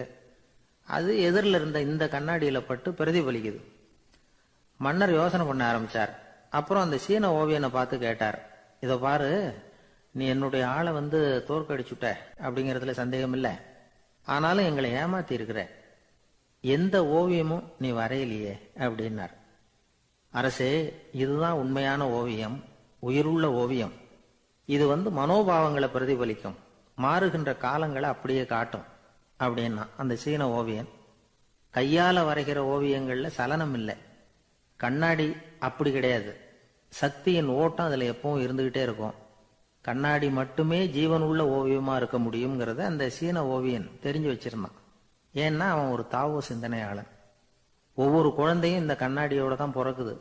ஆனா நாம என்ன செய்யறோம்னா ஓவியங்களை கண்ணாடி மீது பதிப்பிச்சு விடுறோம். கண்ணாடி நம்மளை பிரதிபலிக்குது. நம்முடைய அழகோ அவலட்சணமோ கண்ணாடியை பாதிக்கிறது இல்லை. ஏன்னா அதுக்கு மனம் கிடையாது. கடந்து போன வினாடியை பத்தி அது சிந்திக்கிறது இல்லை. அடுத்த கணத்தை பத்தின எதிர்பார்ப்பும் அதுகிட்ட கிடையாது. அதுதான் பற்றற்ற நிலை. மனிதனுக்கு தேவைப்படுறது அதுதான். கண்ணாடி கிட்ட இருந்து நாம வந்து கற்றுக்கொள்ள வேண்டிய பாடம் இது. வாழ்க்கையில வந்து மனிதர்களை நேசிக்கலாம், உலகின் அழகையெல்லாம் பிரதிபலிக்கலாம், ஆனா எதையும் பற்றி கொண்டு விடக்கூடாது அப்படிங்கிறது பெரியவர்கள் அறிவுரை. துயரம்ங்கிறது பற்றுக்களின் சாயை. கண்ணாடி முன்னாடி நிக்கிறப்போவெல்லாம் நமக்கு இந்த ஞாபகம் வரணுமா. ஒரு குடும்ப தலைவர் ஒரு நாள் காலையில விடிஞ்சு எழுந்திரிச்சதும் சத்தம் போட்டார். யார் இந்த கருங்குரங்கு படத்தை என் ரூம்ல கொண்டாந்து மாட்டி வச்சது அப்படின்னு கத்தினார். சமையல் கட்டில இருந்து மனைவி பதில் சொன்னாங்க, தூக்க கலக்கத்துல உளராதுங்க, நல்லா பாருங்க, அது படம் கிடையாது, முகம் பார்க்கிற கண்ணாடி அப்படின்னாங்க. துஷ்டரை கண்டால் தூர விலகு, இப்படி ஒரு பழமொழி உண்டு. எதுக்காக இப்படி சொல்லி வச்சாங்க? துஷ்டன் ஏதாவது தொந்தரவு கொடுப்பான், அதனால அவனை கண்டா பயந்துகிட்டு ஓடி ஒளிஞ்சுக்கோ அப்படின்னா இதுக்கு அர்த்தம் அப்படி இல்லை. ஒரு துஷ்டன் கிட்ட நெருங்கி போறோம்னு வச்சுக்கோங்க, அவன் நமக்கு கெடுதலான ஆலோசனைகள் எதையும் சொல்லலாம், அல்லது அவன் தீய உணர்வுகள் உள்ளவனா இருக்கலாம், அல்லது தீய செயல்கள் செய்யக்கூடியவனா இருக்கலாம், அல்லது தீய நட்புனால அவன் ஏற்கனவே கெட்டு போனவனா கூட இருக்கலாம். இப்படிப்பட்டவனை நெருங்கி போனா அவனோட பாதிப்பு நமக்கும் வந்துடும். அதனால விலகி போ அப்படின்னு சொல்றாங்க. இதையே கொஞ்சம் விவரமா இப்ப பாப்போமே. இப்ப இந்த துஷ்டர்களை வந்து 4 வகையா பிரிக்கிறாங்க. இந்த 4 வகைக்கும் உதாரணம் வேணும்னா வேற எங்கேயும் போக வேண்டியதில்லை, மகாபாரதத்தை பார்த்தாவே போதும். அதுல இந்த 4 வகையான தீயோரும் வர்றாங்க. முதல் வகைக்கு உதாரணம் சகுனி. இவன் மனசுல எப்பவும் தீய எண்ணங்கள் தான் நிறைஞ்சி இருக்கும். கனவுல கூட தீய ஆலோசனைகள். யாராவது ஒருத்தர் நல்லபடியா வாழ்ந்தா அதை இவனால சகிச்சுக்க முடியாது. இப்படிப்பட்டவனோட நெருங்கிய தொடர்பு துரியோதனனுக்கு கிடைச்சது. துரியோதனன் எப்படின்னா அவன் ஏற்கனவே தீய காரியங்கள் செய்யறதுக்கு தயங்காதவன். அப்படிப்பட்டவனுக்கு தீய போதனைகள் செய்யறதுக்கு சகுனி உதவுனான். இந்த 2 பேரோட சகவாசம் இன்னொருத்தனுக்கு கிடைச்சது. அவன் யாருன்னா துச்சாதனன். அவன் தீய நடத்தை உள்ளவன். இந்த 3 பேரும் ஒண்ணு சேர்ந்தா என்னத்துக்கு ஆகும்? உலகமே கெட்டு போடும்ல. இந்த 3 துஷ்டர்களோட நல்லவன் ஒருத்தன் வந்து சேர்ந்தான். அவன் தான் கர்ணன். கர்ணன் வந்து இயல்பாவே உத்தம குணம் உள்ளவன். அவன் நல்லவங்களோட சேராம இப்படிப்பட்ட கெட்டவங்க கிட்ட வந்து நட்பு வச்சுக்கிட்டான். அதனால அவனும் தீய செயல்கள்ல ஈடுபடுறது மாதிரி ஆயிடுது. துரியோதனனுடைய நண்பனா அவனுடைய ஆதரவுல வளர்ந்ததுனால அவனுக்கு துணையா இருக்க வேண்டி இருக்குது அப்படின்னா. நட்பு உரிமையினால உதவி புரிய வேண்டியது சரிதான், அது தப்புன்னு சொல்ல முடியாது. இருந்தாலும் தீய செயல்களுக்கு உதவி செய்யறது சரியில்லை. புத்தி பலம் புஜ பலம் எல்லாம் இருந்தா கூட தெய்வ பலம் இல்லைன்னா ஜெயிக்க முடியாது. கர்ணன் மகா வீரன், இருந்தாலும் கடைசியில் அவன் கதி என்னாச்சு? அவங்ககிட்ட எல்லா நல்ல குணங்களும் இருந்தது, இருந்தாலும் ஏன் இப்படி ஆச்சு? தீயவர்களுடைய சேர்க்கை தான் காரணம். அவங்களோட சேர்ந்ததுனால இவனையும் அப்படியே நினைக்க ஆரம்பிச்சுட்டாங்கல்ல. 4 வகை துஷ்டர்கள்ல இவனும் ஒரு வகை அப்படின்னு சொல்ல ஆரம்பிச்சிட்டாங்க. அதாவது தீய ஆலோசனைக்கு சகுனி, தீய உணர்வுகளுக்கு துரியோதனன், தீய செய்கைக்கு துச்சாதனன், தீய நட்புக்கு கர்ணன். இப்படி உதாரணமாயிட்டான். அதனாலதான் துஷ்டரை கண்டால் தூர விலகு அப்படின்னு சொன்னாங்க. அது புராண காலம். இப்பெல்லாம் நிலைமை கொஞ்சம் வேற விதமா இருக்குது. அன்னைக்கு ஒரு நாள் அப்படிதான் ஒரு காட்டு பாதையில யாரோ ஒருத்தர் அடிபட்டு கிடந்தார். யாரோ ஒரு துஷ்டன் அவனை அடிச்சு போட்டுட்டு போயிட்டான் போல இருக்கு. அந்த வழியா போன ஒருத்தர் பரிதாபப்பட்டு அவனை போய் தூக்குனார், ஆறுதல் சொன்னார். இத பாருங்க, இந்த வழியா எப்பவும் தனியா வரக்கூடாது. ஏன்னா இங்க ஒரு ரவுடி இருந்துகிட்டு வர்றவங்க போறவங்களெல்லாம் வழிப்பறி பண்ணிட்டு இருக்கிறதா கேள்விப்பட்டிருக்கிறேன் அப்படின்னாராம். இனிமே அப்படி கேள்விப்பட மாட்டீங்க அப்படின்னு அந்த ஆளு. ஏன்னு கேட்டிருக்காரு இவர். அவன் சொல்லியிருக்கான், நான் தான் சார் அந்த ரவுடி, இந்த வழியா போனவங்க கிட்ட தகராறு பண்ணேன், அவங்க தான் என்ன இப்படி அடிச்சு போட்டு என்கிட்ட இருந்த பணத்தை எல்லாம் புடுங்கிட்டு போட்டாங்க சார், காலம் ரொம்ப கெட்டு போச்சு அப்படின்னு ரொம்ப பரிதா. ஒரு சராசரி மனிதனுடைய இயல்பு என்ன? இன்பம் வந்தா துள்ளி குதிப்பான், துன்பம் வந்தா சோர்ந்து போய் ஒரு மூலையில உட்காந்துருவான். இவன் தான் சராசரி மனிதன். ஆனா ஒருத்தன் இன்பம் வந்தா அதுக்காக மகிழ்ச்சி அடையறது இல்ல, துன்பம் வந்தா அதுக்காக சோர்ந்து போறது இல்ல அப்படின்னு வச்சுக்கோங்க. அப்படி இருந்தா அவன் சாதாரண ஆள் கிடையாது. ஒரு ஊர்ல ஒரு ஞானி இருந்தார். அவரை தேடிட்டு ஒரு பெரியவர் வந்தார். ஐயா, ஞானத்துல சிறந்த ஞானம் எது அப்படின்னு கேட்டாராம். இதுக்கு அந்த ஞானி என்ன பதில் சொன்னார் தெரியுமா? இன்பத்தினால மகிழ்ச்சி அடையாமலும் துன்பத்தினால சோர்வு அடையாமலும் இருக்கிறது தான் அந்த ஞானம், பெரிய ஞானம் அப்படின்னாராம். சரி சுவாமி, அப்படிப்பட்ட ஞானம் உங்களுக்கு எப்படி வந்ததுன்னு கேட்டிருக்காரு இவரு. அதை நான் ஒரு கழுதைகிட்ட இருந்து கத்துக்கிட்டேன் அப்படின்னாராம் அவரு. இவருக்கு ஒன்றும் புரியல, ஒரு மாதிரியா முழிச்சிருக்கிறார். இதை அவர் புரிஞ்சுக்கிட்டார். நீங்க நாளைக்கு காலையில நம்முடைய ஆசிரமத்துக்கு வாங்க, புரிய வைக்கிறேன்னாராம். சரின்னு அவர் போயிட்டார். மறுநாள் காலையில ஆசிரமத்துக்கு சேர்ந்தார். ஞானி அவரை கூப்பிட்டு உட்கார வச்சார். வாங்க இப்படி உட்காருங்க, கொஞ்ச நேரத்துல இந்த வழியா ஒரு கழுதை போகும், அதை கவனிச்சு பாருங்கன்னாராம். இவருக்கு இன்னமும் ஒன்றும் புரியாம போச்சு, ஒரே குழப்பம். இருந்தாலும் அந்த ஞானி சொன்னது மாதிரியே உட்கார்ந்துருக்கிறார். கொஞ்ச நேரத்துல அந்த வழியா ஒரு கழுதை போச்சு. அது முதுக நிறைய அழுக்கு மூட்டைகள், அதை சுமந்துக்கிட்டு போகுது. ஒரு செலவு தொழிலாளி அதை ஓட்டிட்டு போறார். கொஞ்சம் தூரத்துல ஒரு ஆறு இருக்கு, அங்க போய் துணியெல்லாம் சுத்தப்படுத்திக்கிட்டு சாயந்தரமா திரும்பி இந்த வழியாவே வருவாங்க. ஞானி சொன்னது மாதிரியே இந்த பெரியவர் அழுக்கு மூட்டையை சுமந்துக்கிட்டு போற அந்த கழுதையை கவனிச்சார். கழுதை போயிட்டுது. அதுக்கப்புறம் ஞானியை திரும்பி பார்த்தார். இப்ப அந்த ஞானி சொன்னார், சாயந்தரம் வரைக்கும் நீங்க இங்கேயே இருக்கணும்னார். அதே மாதிரி இவர் இருந்தார். சாயந்தரமா அந்த ஞானி சொன்னார், ஐயா, இப்ப கொஞ்ச நேரத்துல அந்த கழுதை இந்த வழியா திரும்பி வரும், அதையும் கவனிச்சு பாருங்கன்னார். இவரும் கவனிச்சு பாக்குறார். கழுதை வந்தது. அது முதுகுல சலவை செய்யப்பட்ட துணி மூட்டை, அது பாட்டுக்கு சுமந்துக்கிட்டு போய்கிட்டு இருக்குது. பெரியவருக்கு ஒன்றும் புரியல, பொறுமை இழந்துட்டார். சரி சுவாமி, இந்த கழுதைக்கும் உங்க ஞானத்துக்கும் என்ன சம்பந்தம் அப்படின்னார். இப்ப அந்த ஞானி விளக்கினார். ஐயா, இந்த கழுதை இதே மாதிரி தினமும் காலையில அழுக்கு மூட்டைகளை சுமந்துக்கிட்டு ஆத்துக்கு போகுது, மாலையில வெண்மையான சுத்தமான துணிகளை சுமந்துக்கிட்டு திரும்பி ஊருக்கு போகுது. காலையில இது போகும் பொழுது முதுகல அழுக்கு மூட்டைகளை சுமந்துக்கிட்டு போறோமேங்கிற வருத்தமும் அதுக்கு கிடையாது. சாயந்தரம் திரும்பி வரும்பொழுது சுத்தமான துணிகளை சுமந்துக்கிட்டு வர்றோமேங்கிற மகிழ்ச்சியும் அதுக்கு இல்லை. இத பார்த்துதான் நானும் அது மாதிரி ஞானத்தை கத்துக்கிட்டேன் அப்படின்னாராம். அதனால யாரு கத்து கொடுக்கறாங்க அப்படிங்கறத விட எதை கத்துக்கிறோம் அப்படிங்கறது தான் முக்கியம். ஒரு சினிமா பாக்குறோம், ஒரு அருவி கொட்டுறது மாதிரி காட்சி வருது, தண்ணீர் வழியுது. படம் முடிஞ்சதும் பாத்தீங்கன்னா அந்த திரை என்ன நனைஞ்சு போயா இருக்கும். ஒரு தீப்பிடிச்சு எரியிற காட்சியை சினிமாவில் பாக்குறீங்க, காட்சி முடிஞ்சதும் அந்த வெண் திரையே கருகி போயா இருக்கும். படத்துல வர்ற தண்ணீரும் நெருப்பும் அந்த திரையை பாதிக்கிறது இல்ல. நாம அந்த திரை மாதிரி இருக்கிறதுக்கு கத்துக்கணுமா. அந்த பக்குவம் வந்துட்டுதுன்னா இன்பமும் துன்பமும் நம்ம எதுவும் செய்யாது. ஒரு சினிமாவை பாக்குற வரைக்கும் சிரிக்கலாம், அழலாம். பார்த்துட்டு வெளியில வரும்பொழுது அழுதுகிட்டே வரக்கூடாது. ஒருத்தர் வந்தார், அப்படி படம் முடிஞ்சு வெளியில வரும்பொழுது அருவி மாதிரி கண்ணீர் சிந்திக்கிட்டே வரார். ஏன் சார் படம் அவ்வளவு சோகமா அப்படின்னு கேட்டார். இன்னொருத்தர், இல்ல சார், கூட்டம் ரொம்ப குறைச்சல் சார், மொத்தம் படம் பார்க்க வந்தவங்களே 15 பேர் தான் சார் அப்படின்னார் கண்ணீரை தொடச்சிக்கிட்டே. அதுக்கு நீங்க ஏன் சார் அழறீங்கன்னு கேட்டார் அவரு. இந்த படத்தோட தயாரிப்பாளரே நான் தான் சார் அப்படின்னாரா இவர். ஒரு அப்பாவுக்கு 2 பிள்ளைங்க. மூத்தவன் ரொம்ப அடக்கம். அப்பா எது சொன்னாலும் கேட்பான், பெரியவங்களுக்கு கீழ்ப்படிஞ்சு நடப்பான். இளையவன் அப்படி இல்லை, தான் நினைச்சதை தான் சொல்லுவான் செய்வான். அடுத்தவங்க சொல்றதை கேட்க மாட்டான், அடங்கி நடக்க மாட்டான். இந்த 2 பேர்ல யாரை உங்களுக்கு பிடிக்கும்? பெரியவனை தான் பிடிக்கும், ஏன்னா அவன் தான் சொல்ற பேச்சை கேட்கறவன் அப்படின்னு சொல்லுவீங்க. ஆனா ஒரு ஞானி என்ன சொல்றாரு தெரியுமா? ஒரு குழந்தை அதன் அறிவுக்காக மதிக்கப்பட வேண்டுமே தவிர அதனுடைய கீழ்ப்படியும் தன்மைக்காக அல்ல அப்படிங்கிறார். நம்ம குழந்தைகளை சுயமா சிந்திக்கிறதுக்கு நாம விடுறதில்ல, மற்றவங்களை பார்த்து காப்பி அடிக்கிறதுக்கு தான் நாம அவங்களுக்கு கற்றுக் கொடுக்குறோம். புகழ்பெற்ற மனிதர்கள் சிலருடைய பேரை சொல்லி நீயும் அவர் மாதிரி ஆகணும், இவர் மாதிரி ஆகணும் அப்படின்னு சொல்லிட்டே இருக்கிறோம். குழந்தைகள் தங்களுடைய தனித்தன்மையை வளர்த்துக்கிறதுக்கு நாம தடையா இருக்கிறோம். ஒரு குழந்தைகிட்ட அனாவசியமா நம்பிக்கையை வளர்த்துடக்கூடாது, எந்த கோட்பாட்டையும் திணிக்கக்கூடாது. நாம ஏற்கனவே அர்த்தமில்லாத கருத்துக்களையும் கொள்கைகளையும் மனசுல போட்டு நிரப்பி வச்சிருக்கிறோம். இந்த உலகத்துக்கு புதுசா சேர்ந்திருக்கிற ஒரு குழந்தையின் தூய்மையான மனசுல நம்ம கருத்துக்களை அறிமுகம் செய்ய அல்லது திணிக்கிறதுக்கு நமக்கு எந்த அதிகாரமும் கிடையாது. ஒரு குழந்தைய நீ இந்த மதத்தை சேர்ந்தவன் அப்படின்னு பிறந்ததுமே ஒரு முத்திரை குத்தி விடுறோம். இது அதோட சுதந்திரத்தை ஆரம்பத்திலேயே கிள்ளி எறியறது மாதிரி தான். நீங்க ஒரு மதத்தின் வழிமுறைகளை கடைபிடிச்சிட்டு வர்றீங்க, அந்த வழியில போய்கிட்டு இருக்கிறீங்க, சரி, அதனால போறீங்க.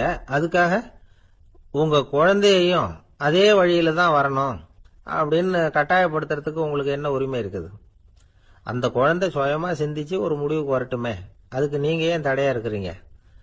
நமக்கு உண்மையிலேயே நம்ம குழந்தை மேல அன்பு இருந்தா இது மாதிரி திணிப்பு வேலைகளை செய்யக்கூடாது. திணிப்பு வேலைகள்ல இருந்து குழந்தைகளை காப்பாத்தினா போதும், அதுதான் ரொம்ப முக்கியம்.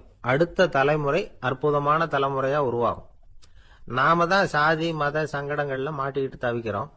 அவங்களாவது சாதி மத வேறுபாடு இல்லாத சமுதாயத்தை பார்க்கட்டுமே, அந்த சௌகரியங்களை அனுபவிக்கட்டுமே. அதுக்கு நாம என்ன செய்யணும்னா ஒன்னும் செய்யாம இருந்தா போதும். ஒரு குழந்தைகிட்ட நம்ம கருத்தை திணிக்கும் பொழுது என்ன ஆகுது தெரியுமா? அது அவனை அவங்கிட்ட இருந்தே அப்புறப்படுத்தி விடுது, அவனுடைய தனித்தன்மையை அழிச்சுடுது, அவனை ஒரு எல்லைக்குள்ள திணிச்சுடுது. இதெல்லாம் அன்புங்கிற பேரால பெற்றோர்கள் செய்யற தப்பு. இதெல்லாம் கேட்டுக்கிட்டு இந்த காலத்துல அப்பா ஒருத்தர் சொன்னார், நான் கருத்துக்களை எல்லாம் என் பையன்கிட்ட திணிக்கிறது இல்லைங்க, ஆனா அதிகமா சாப்பிட சொல்லி கட்டாயப்படுத்துவேன் அப்படின்னார். உங்க வீட்டு சமையல் அவ்வளவு நல்லா இருக்குமான்னு கேட்டாங்க. நல்லா இருந்தா நான் ஏன் அவனை சாப்பிட சொல்லி கட்டாயப்படுத்த போறேன் அப்படி. ஒரு நீதிமன்றம், அங்க ஒரு கொலை வழக்கு சம்பந்தமா விசாரணை நடந்துகிட்டு இருக்குது. அந்த வழக்கறிஞர் ரொம்ப தீவிரமா வாதாடிட்டு இருக்கிறார். தன்னுடைய கட்சிக்காரர் நிரபராதிங்கிறது அவருக்கு நல்லா தெரியும். அதனாலதான் அவர் சார்பா வாதாடுறதுக்கே ஒத்துக்கிட்டார். அப்படி அவர் மும்முரமா வாதாடிக்கிட்டு இருக்கிற சமயத்துல அவசரமா தந்தி ஒண்ணு சேர்ந்தது. அதை வாங்கி படிச்சு பார்த்தார். அதுக்கப்புறம் அதை மடிச்சு தன்னுடைய கோட்டு பையில வச்சுக்கிட்டு தொடர்ந்து வாதாட ஆரம்பிச்சிட்டார். பேசி முடிச்சாரு. அதுக்கப்புறம் அங்க கோர்ட்ல இருந்த சக வக்கீல்கள் அவர்கிட்ட வந்தாங்க. தந்தி ஒண்ணு வந்ததே, என்ன விஷயம் அப்படின்னு விசாரிச்சாங்களாம். அப்போ அவர் சொல்லியிருக்கிறார், ஊர்ல சிகிச்சைக்காக போயிருந்த என்னுடைய மனைவி இறந்து போனதா தந்தி வந்திருக்குது அப்படின்னாராம். மற்ற வக்கீல்களுக்கு அதிர்ச்சி. என்னங்க இது, மனைவி இறந்ததை விட கேஸ் முக்கியமா உங்களுக்கு அப்படின்னு கேட்டிருக்கிறாங்க. இறந்து போன என் மனைவி மறுபடியும் திரும்பி வர போறதில்ல, ஆனா என்னுடைய கட்சிக்காரர் ஒரு கொலை வழக்கில் மாட்டிக்கிட்டார், அவரோ நிரபராதி, அவர் உசுரை நான் காப்பாற்ற வேணாமா, இதுதான் என்னுடைய கடமை அப்படின்னாராம். இப்படி இவர் சொன்னது எல்லாரும் அப்படியே திகைச்சு போய் நின்னுட்டாங்களாம். சரி, கடமைக்கு முக்கியத்துவம் கொடுத்த அந்த வழக்கறிஞர் யார் தெரியுமா? அவர் தான் இரும்பு மனிதர் சர்தார் வல்லபாய் பட்டேல். குஜராத் மாநிலத்தில் 1875 அக்டோபர் 31 அன்றைக்கு ஜாவேரி பாய் அப்படிங்கிறவருக்கு 4வது பிள்ளையா அவர் பிறந்தாராம். இந்த ஜாவேரி பாய் யார் தெரியுமா? ஜான்சி ராணி லட்சுமிபாய் போர் படையில ஒரு வீரரா பணிபுரிஞ்சவர். இளம் வயசுல வல்லபாய் படேல் ரொம்ப சிரமப்பட்டு படிச்சிருக்கார். விடாமுயற்சி வெற்றியை கொடுத்தது. கல்லூரியிலையும் காலடி வச்சார். அதுக்கப்புறம் வக்கீல் பட்டத்தையும் வாங்கினார். பிரிட்டிஷ் ஆட்சி நடந்துகிட்டு இருந்த சமயம் குஜராத்தை சேர்ந்த பர்டோலி தாலுகாவில் விவசாயிகள் மேல அரசாங்கம் திடீர்னு நிலவரிய வசதி விட்டுதான். ஏழை விவசாயிகள் ரொம்ப கஷ்டப்பட்டிருக்காங்க. அரசாங்கம் வரி செலுத்தாத விவசாயிகளின் நிலங்களை எல்லாம் ஜப்தி செஞ்சுதான். அரசாங்கத்தை எதிர்க்கிறவங்களை எல்லாம் கைது பண்ணி சிறையில அடைச்சுட்டாங்களாம். சில பேர் வீடு வாசல் ஆடு மாட்டையெல்லாம் வித்து கூட வரி கட்ட வேண்டிய நிலைமைக்கு ஆளாயிட்டாங்க. வழக்கறிஞர் வல்லபாய் படேல் நில வரியை உடனே ரத்து பண்ணணும் அப்படின்னு பம்பாய் கவர்னருக்கு ஒரு கடிதம் எழுதினார். எந்த பலனும் இல்லை. உடனே எல்லா விவசாயிகளையும் அணி திரட்டினார். அதுக்கு தானே தலைமை தாங்கினார். சத்தியாகிரகம் நடத்தினார். அந்த பகுதியில் எந்த வேலையும் நடக்கல. வேற வழி இல்லை. ஆட்சியாளர்கள் உடனே வரியை ரத்து பண்ணாங்க. சிறையில் இருந்தவங்களெல்லாம் வெளில விட்டாங்க. 1928 ஆகஸ்ட் 6 சர்க்காருக்கும் விவசாயிகளுக்கும் இடையில ஒரு உடன்பாடு ஏற்பட்டது. அதுக்கப்புறம் தான் நிலைமை சரியா போச்சான். வல்லபாய் படேலின் பொது சேவையை பாராட்டின பொதுமக்கள் அவருக்கு சர்தார் அப்படிங்கிற பட்டத்தை கொடுத்தாங்களாம். சர்தார்னா தலைவர் அல்லது தளபதினு அர்த்தம். இரும்பு மனிதர்னு இவருக்கு பேரு. இருந்தாலும் நகைச்சுவை உணர்வும் இவருக்கு நிறைய உண்டு. ஒரு தடவை ஒரு பத்திரிகை நிருபர் வந்திருக்கார். சர்தார் பட்டேல் கிட்ட அவருக்கு பிடிச்ச பண்பாடு கலாச்சாரம் எது அப்படின்னு கேட்கணும்னு ஆசை. அதனால அவரை பார்த்து கேட்டாராம், ஏங்க உங்களுக்கு பிடிச்ச கல்ச்சர் எது அப்படின்னு கேட்டிருக்கார். இதுக்கு சர்தார் பட்டேல் சொன்ன பதில் என்ன தெரியுமா? எனக்கு பிடிச்ச கல்ச்சர் அக்ரிகல்ச்சர் அப்படின்னு. ஒருத்தர் குதிரை ரேஸுக்கு போனார். பணம் கட்டினார், தோத்து போயிட்டார். மறுபடியும் போனார், பணம் கட்டினார், தோத்து போனார். அடுத்த தடவையும் பணம் கட்ட போனப்போ அவரை தடுத்து கேட்டோம், ஏன் சார் ஏற்கனவே விட்டது போதாதா, இன்னமும் இருக்கிறத விடணுமா அப்படின்னு கேட்டோம். விட்டதையெல்லாம் மொத்தமா எடுக்க வேணாமா சார், அதுக்காக தான் தொடர்ந்து பணம் கட்டுறேன்னாரு அவரு. இவரை திருத்துறது ரொம்ப கஷ்டம். இது ஒரு மனநோய். மனநோய்கள்ல பல வகை உண்டு. மனநோய்கள் பிரிவு அட்டவணையில சூதாட்டம்ங்கிறது அவதி வரும் நோய் அப்படிங்கிற தலைப்புல வருது. சூதாட்டம் 2 வகைப்படும்னு சொல்றாங்க உளவியல் நிபுணர்கள். ஒரு வகை எப்படின்னா, நண்பர்களோட சேர்ந்துகிட்டு மகிழ்ச்சியும் கிளர்ச்சியும் அடையறதுக்காக ஈடுபடுறது. பிரச்சனைகளை தீர்க்கறதுல ஒரு ஆர்வம். கேளிக்கைக்காக கொஞ்சம் விட்டு பிடிக்கிறது அப்படிங்கிற மனுஷனுடைய அடி மனசுல உள்ள விபரீத பிணைய சுபாவம், இதெல்லாம் அதுக்கு காரணம். இன்னொரு வகை எப்படின்னா, சூதாட்டத்துல ஈடுபட்டு ஒரு கட்டாய நிலைமைக்கு ஆளாயிடுறது. ஈடுபடு அப்படின்னு மனசு ஒரு வெறித்தன்மையை தூண்டிக்கிட்டே இருக்கும். இப்படிப்பட்டவங்களுக்கு நாம தோத்துக்கிட்டு இருக்கோம்ங்கிறது தெரியும். நாம ஜெயிக்கிறதுக்கான சந்தர்ப்பம் இல்லைங்கிறதும் தெரியும். இதனால நமக்கும் கஷ்டம், நம்ம சுத்தி இருக்கிறவங்களுக்கும் கஷ்டங்கிறதும் புரியும். அப்படி இருந்தும் சூதாடுவாங்க. இதுக்கு காரணம் சூதாடியின் பகற்கனவு அப்படிங்கிறாங்க நிபுணர்கள். இந்த நிலைமைக்கு கட்டாய சூதாட்டம் அல்லது நிர்பந்த சூதாட்டம் அப்படின்னு பேர் வச்சிருக்கிறாங்க. இப்படிப்பட்ட ஆசாமி இருக்கிறது பூரா விட்டுருவான், கடன் வாங்குவான், திருடுவான். இருந்தாலும் என்னைக்காவது ஒரு நாள் ஜெயிச்சிருவேன் அப்படின்னு சொல்லிக்கிட்டே இருப்பான். விட்டதை எடுத்துருவேங்கிற ஒரு நம்பிக்கை சுடர் அவனுக்குள்ள எரிஞ்சுக்கிட்டே இருக்கும். இவனை மனநோயாளி அப்படின்னு சொல்லிட முடியாதான். என்ன காரணம்னா, இது மாதிரி ஆளுங்க கிட்ட மன போராட்டமோ கவலையோ பதட்டமோ இருக்கிறது இல்ல. சில விசேஷமான குணங்கள் இவங்க கிட்ட உண்டு. எதிர்ப்பு உணர்ச்சி, சிறுபிள்ளைத்தனம், சட்ட திட்டங்களையும் சம்பிரதாயங்களையும் உட தெரியாத மனப்போக்கு, பொறுப்பில்லாத தன்மை, நெறிதவறி நடக்கிறது எல்லாம் இவங்க கிட்ட உண்டு.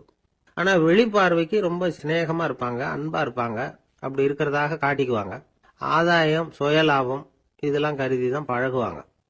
இவங்க கேட்கறப்ப நாம பணம் கொடுக்கலன்னு வச்சுக்கோங்க, நம்மளை கை விட்டுருவாங்க. நம்ம மேல அபாண்டமா பழி சுமத்துறது கூட தயங்க மாட்டாங்க. தங்களுடைய சூதாட்ட நடவடிக்கைகளுக்கு சாதகமான காரணங்களை சொல்லிட்டு இருப்பாங்க. நீ வேணும்னா பாரு, ஒரே நாள்ல நான் இழந்ததையெல்லாம் மீட்டு லட்சாதிபதி ஆறனா இல்லையா பாரு அப்படிம்பாங்க. தோத்து போறத ஒரு படிப்பினையா இவங்க எடுத்துக்கிறதே இல்லை. தோத்து போறதுலேயே இவங்களுக்கு ஒரு அலாதியான சுகம். தனக்குத்தானே துன்பத்தை வரவழைச்சுக்கிட்டு இன்பம் அடையறதுக்கு தன்வதை சுகம் அப்படின்னு பேர். இவங்கெல்லாம் அந்த ரகம்.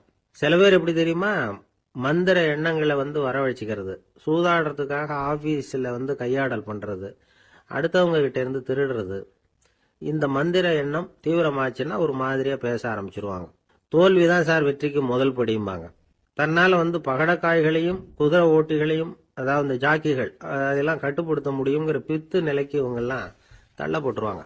சில சூதாடிகள் ஆராய்ச்சி பார்த்ததுல என்ன தெரிய வந்தது தெரியுமா, அவங்கெல்லாம் குழந்தை பருவத்துல அன்புக்காக ஏங்கினவங்களாம், புறக்கணிக்கப்பட்டவங்களாம், உதவிகளை பெற முடியாதவங்க, இப்படிலாம் இருந்திருக்கிறாங்க. இவங்க வளர வளர மற்றவங்க சௌகரியம் பற்றி அக்கறை இல்லாதவங்களா ஆயிடுறாங்க. அதிர்ஷ்ட தேவதை தன்னோட இருக்கிறாங்க அப்படிங்கிற அசையாத நம்பிக்கை இவங்களுக்கு. இவங்களை திருத்துறது ரொம்ப கஷ்டம். அதனால பந்தயம், சூதாட்டம் இது மாதிரியான விஷயங்களை விட்டு விலகியே இருக்கிறது தான் நமக்கு நல்லது. ஒரு ஆள் சொன்னான், என்னுடைய குதிரை வேகமா ஓடுறதுக்கு என்ன வழி அப்படின்னு கால்நடை மருத்துவர்கிட்ட யோசனை கேட்டேன். அவர் ஒரு பாட்டில் நிறைய மாத்திரைகளை கொடுத்து தினம் 2 மாத்திரை வீதமா கொடுக்க சொன்னார். முதல் நாள் 2 மாத்திரையை கொடுத்துட்டு அது மேலே ஏறி உட்கார்றதுக்கு போனேன். அவ்வளவுதான். அதுக்குள்ள அது அம்பு மாதிரி பாஞ்சு ஓடி போச்சு. நான் இன்னும் உட்காரவே இல்லை, அதுக்குள்ள பாஞ்சு ஓடி போச்சு அப்படின்னா. அடடா, அப்புறம் நீங்க என்ன பண்ணீங்க அப்படின்னு கேட்டாங்க. என்ன பண்றது, மீதி மாத்திரை பூராவே நான் முழுங்கி விட்டு அதுக்கப்புறம் துரத்தி பிடிச்சி அது மேலே ஏறி உட்கார்ந்தேன் அப்படின்னா அவன். ஒரு ஊர்ல ஒரு மன்னன் இருந்தான், கொடுங்கோல் மன்னன். நிறைய தொந்தரவு பண்ணிட்டு இருந்தான். அவன் ஒரு தடவை என்ன பண்ணான் தெரியுமா? ஒரு தப்பும் பண்ணாத ஒரு இளைஞனை பிடிச்சி ஜெயிலில் அடைச்சுட்டான். அந்த பையனோட சொந்தக்காரங்கள்லாம் ராஜா கிட்ட போனாங்க. அவன் ஒரு தவறும் பண்ணல, அவனை விடுதலை பண்ணுங்க அப்படின்னு கெஞ்சி கேட்டுக்கிட்டாங்க. மன்னன் யோசனை பண்ணான். அந்த இளைஞனை கூப்பிட்டுக்கிட்டு வர சொன்னான். அவனை கொண்டாந்து ராஜா முன்னாடி நிறுத்தினாங்க. இதை பாருப்பா, உன்னை நான் விடுதலை பண்ணுவேன், ஆனா ஒரு கண்டிஷன். அந்த நிபந்தனையை நீ நிறைவேற்றினா உனக்கு விடுதலை அப்படின்னா மன்னன். சரின்னு ஒத்துக்கிட்டான் பையன்.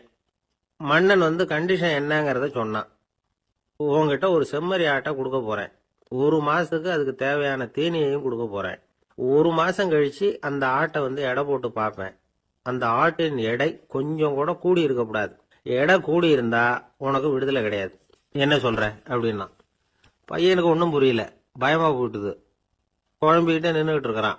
சரி, ஒரு நாள் டைம் தரேன், நல்லா யோசனை பண்ணி பார்த்துட்டு நாளைக்கு உன் முடிவை சொல்லு அப்படின்னா மன்னன்.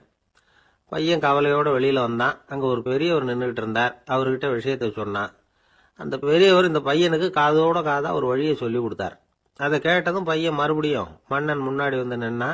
உங்க நிபந்தனையை ஏத்துக்கிறேன்னு சொன்னான்.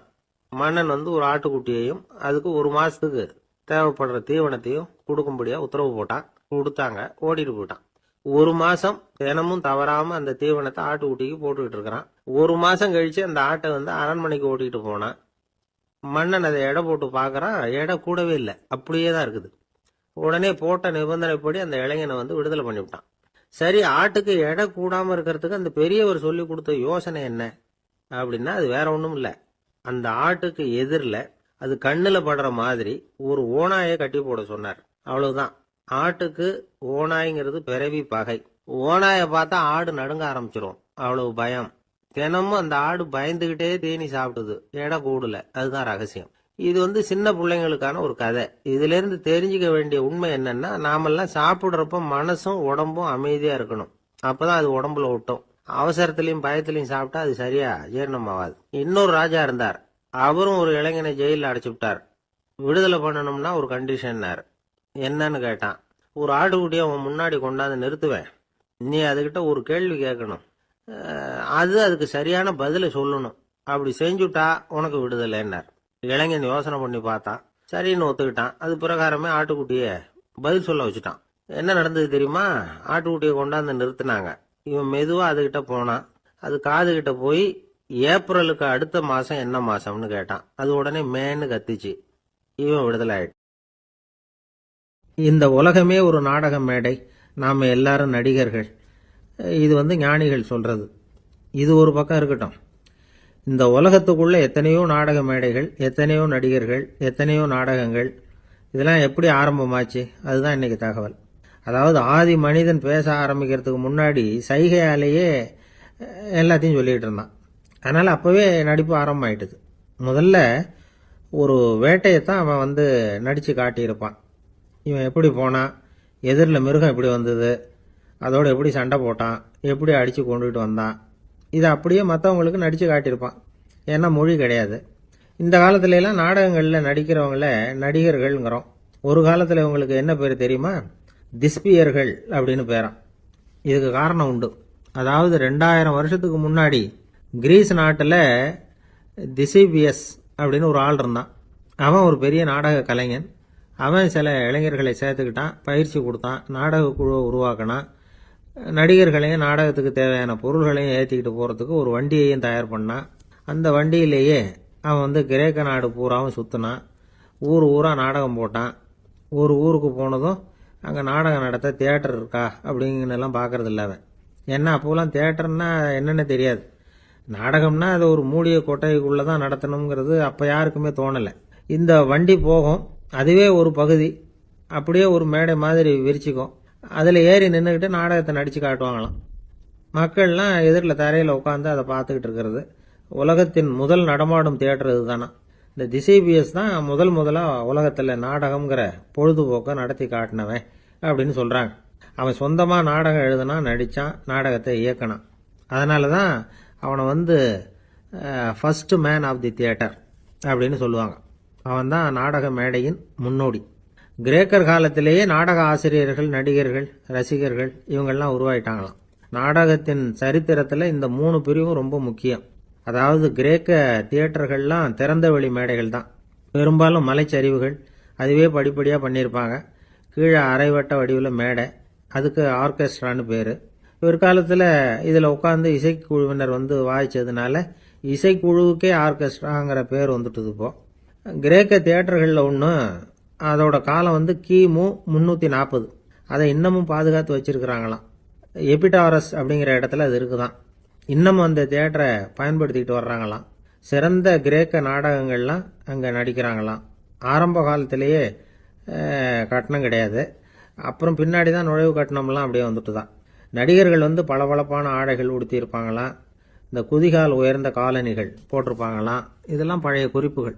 பலவிதமான உருவங்களில் மாஸ்க் அப்படின்னு சொல்லப்படுற முகமூடி. அதனால் ஒரே நடிகர் பல வேடங்களில் நடிக்கிறது உண்டான். ஆரம்பத்தில் பெண் நடிகர்கள் கிடையாது, எல்லாம் ஆண் நடிகர்கள் தான். ரோமானியர்கள் தான் முதல் நிரந்தர நாடக மேடையை கட்டினவங்க. அதுதான் முதல் தியேட்டர். கிமு 1048 காலகட்டத்தில் பாம்பிங்கிற நகரத்தில் அதை கட்டியிருக்கிறாங்களாம். கிரேக்க ரோமானிய தியேட்டர்களின் அடிப்படையிலேயே இந்த இத்தாலிய வடிவ அமைப்பாளர்கள் இந்த குதிரை லாட வடிவில் ஒரு ஆடிட்டோரியத்தை உருவாக்கினாங்களாம். இப்படி அதை பற்றி நிறைய தகவல் இருக்குது. 1576 லண்டனில் இந்த வின்ஸ்பர்ரி, அப்புறம் இந்த பில்ட்ஸில், அப்புறம் ஜேம்ஸ் இப்படிங்கிற ஒரு முயற்சியால் தான் இங்கிலாந்தில் முதல் தியேட்டர் உருவாச்சான். அப்படி ஒருத்தர் இருந்தாராம். உலக நாடக மேடையின் வரலாறு இதுதான். அதாவது இப்பெல்லாம் அறிவியல் வளர்ச்சி அதிகமாயிட்டுது. திரைப்படம், தொலைக்காட்சி எல்லாம் வந்தாச்சு. ஒவ்வொரு வீடுமே ஒரு குட்டி தியேட்டர் மாதிரி ஆயிட்டுது. தொலைக்காட்சி முன்னாடி உட்காந்து எழுந்திருக்கவே மனசு வர்றதில்லை. ஒரு அம்மா ஒரு மனோதத்துவ டாக்டரை தேடிட்டு வந்தாங்களாம் இந்த காலத்தில். டாக்டர், எங்கள் வீட்டுக்காரர் எப்போ பார்த்தாலும் டிவி முன்னாடி உட்காந்துக்கிட்டு அதையே வெறிச்சு பார்த்துக்கிட்டு இருக்கிறார், உத்து பார்த்துக்கிட்டு இருக்கார், எனக்கு சந்தேகமாக இருக்குன்னாங்களாம். இது மனக்கோளாறு இல்லைங்க, ஆர்வ கோளாறு, அவ்வளவு.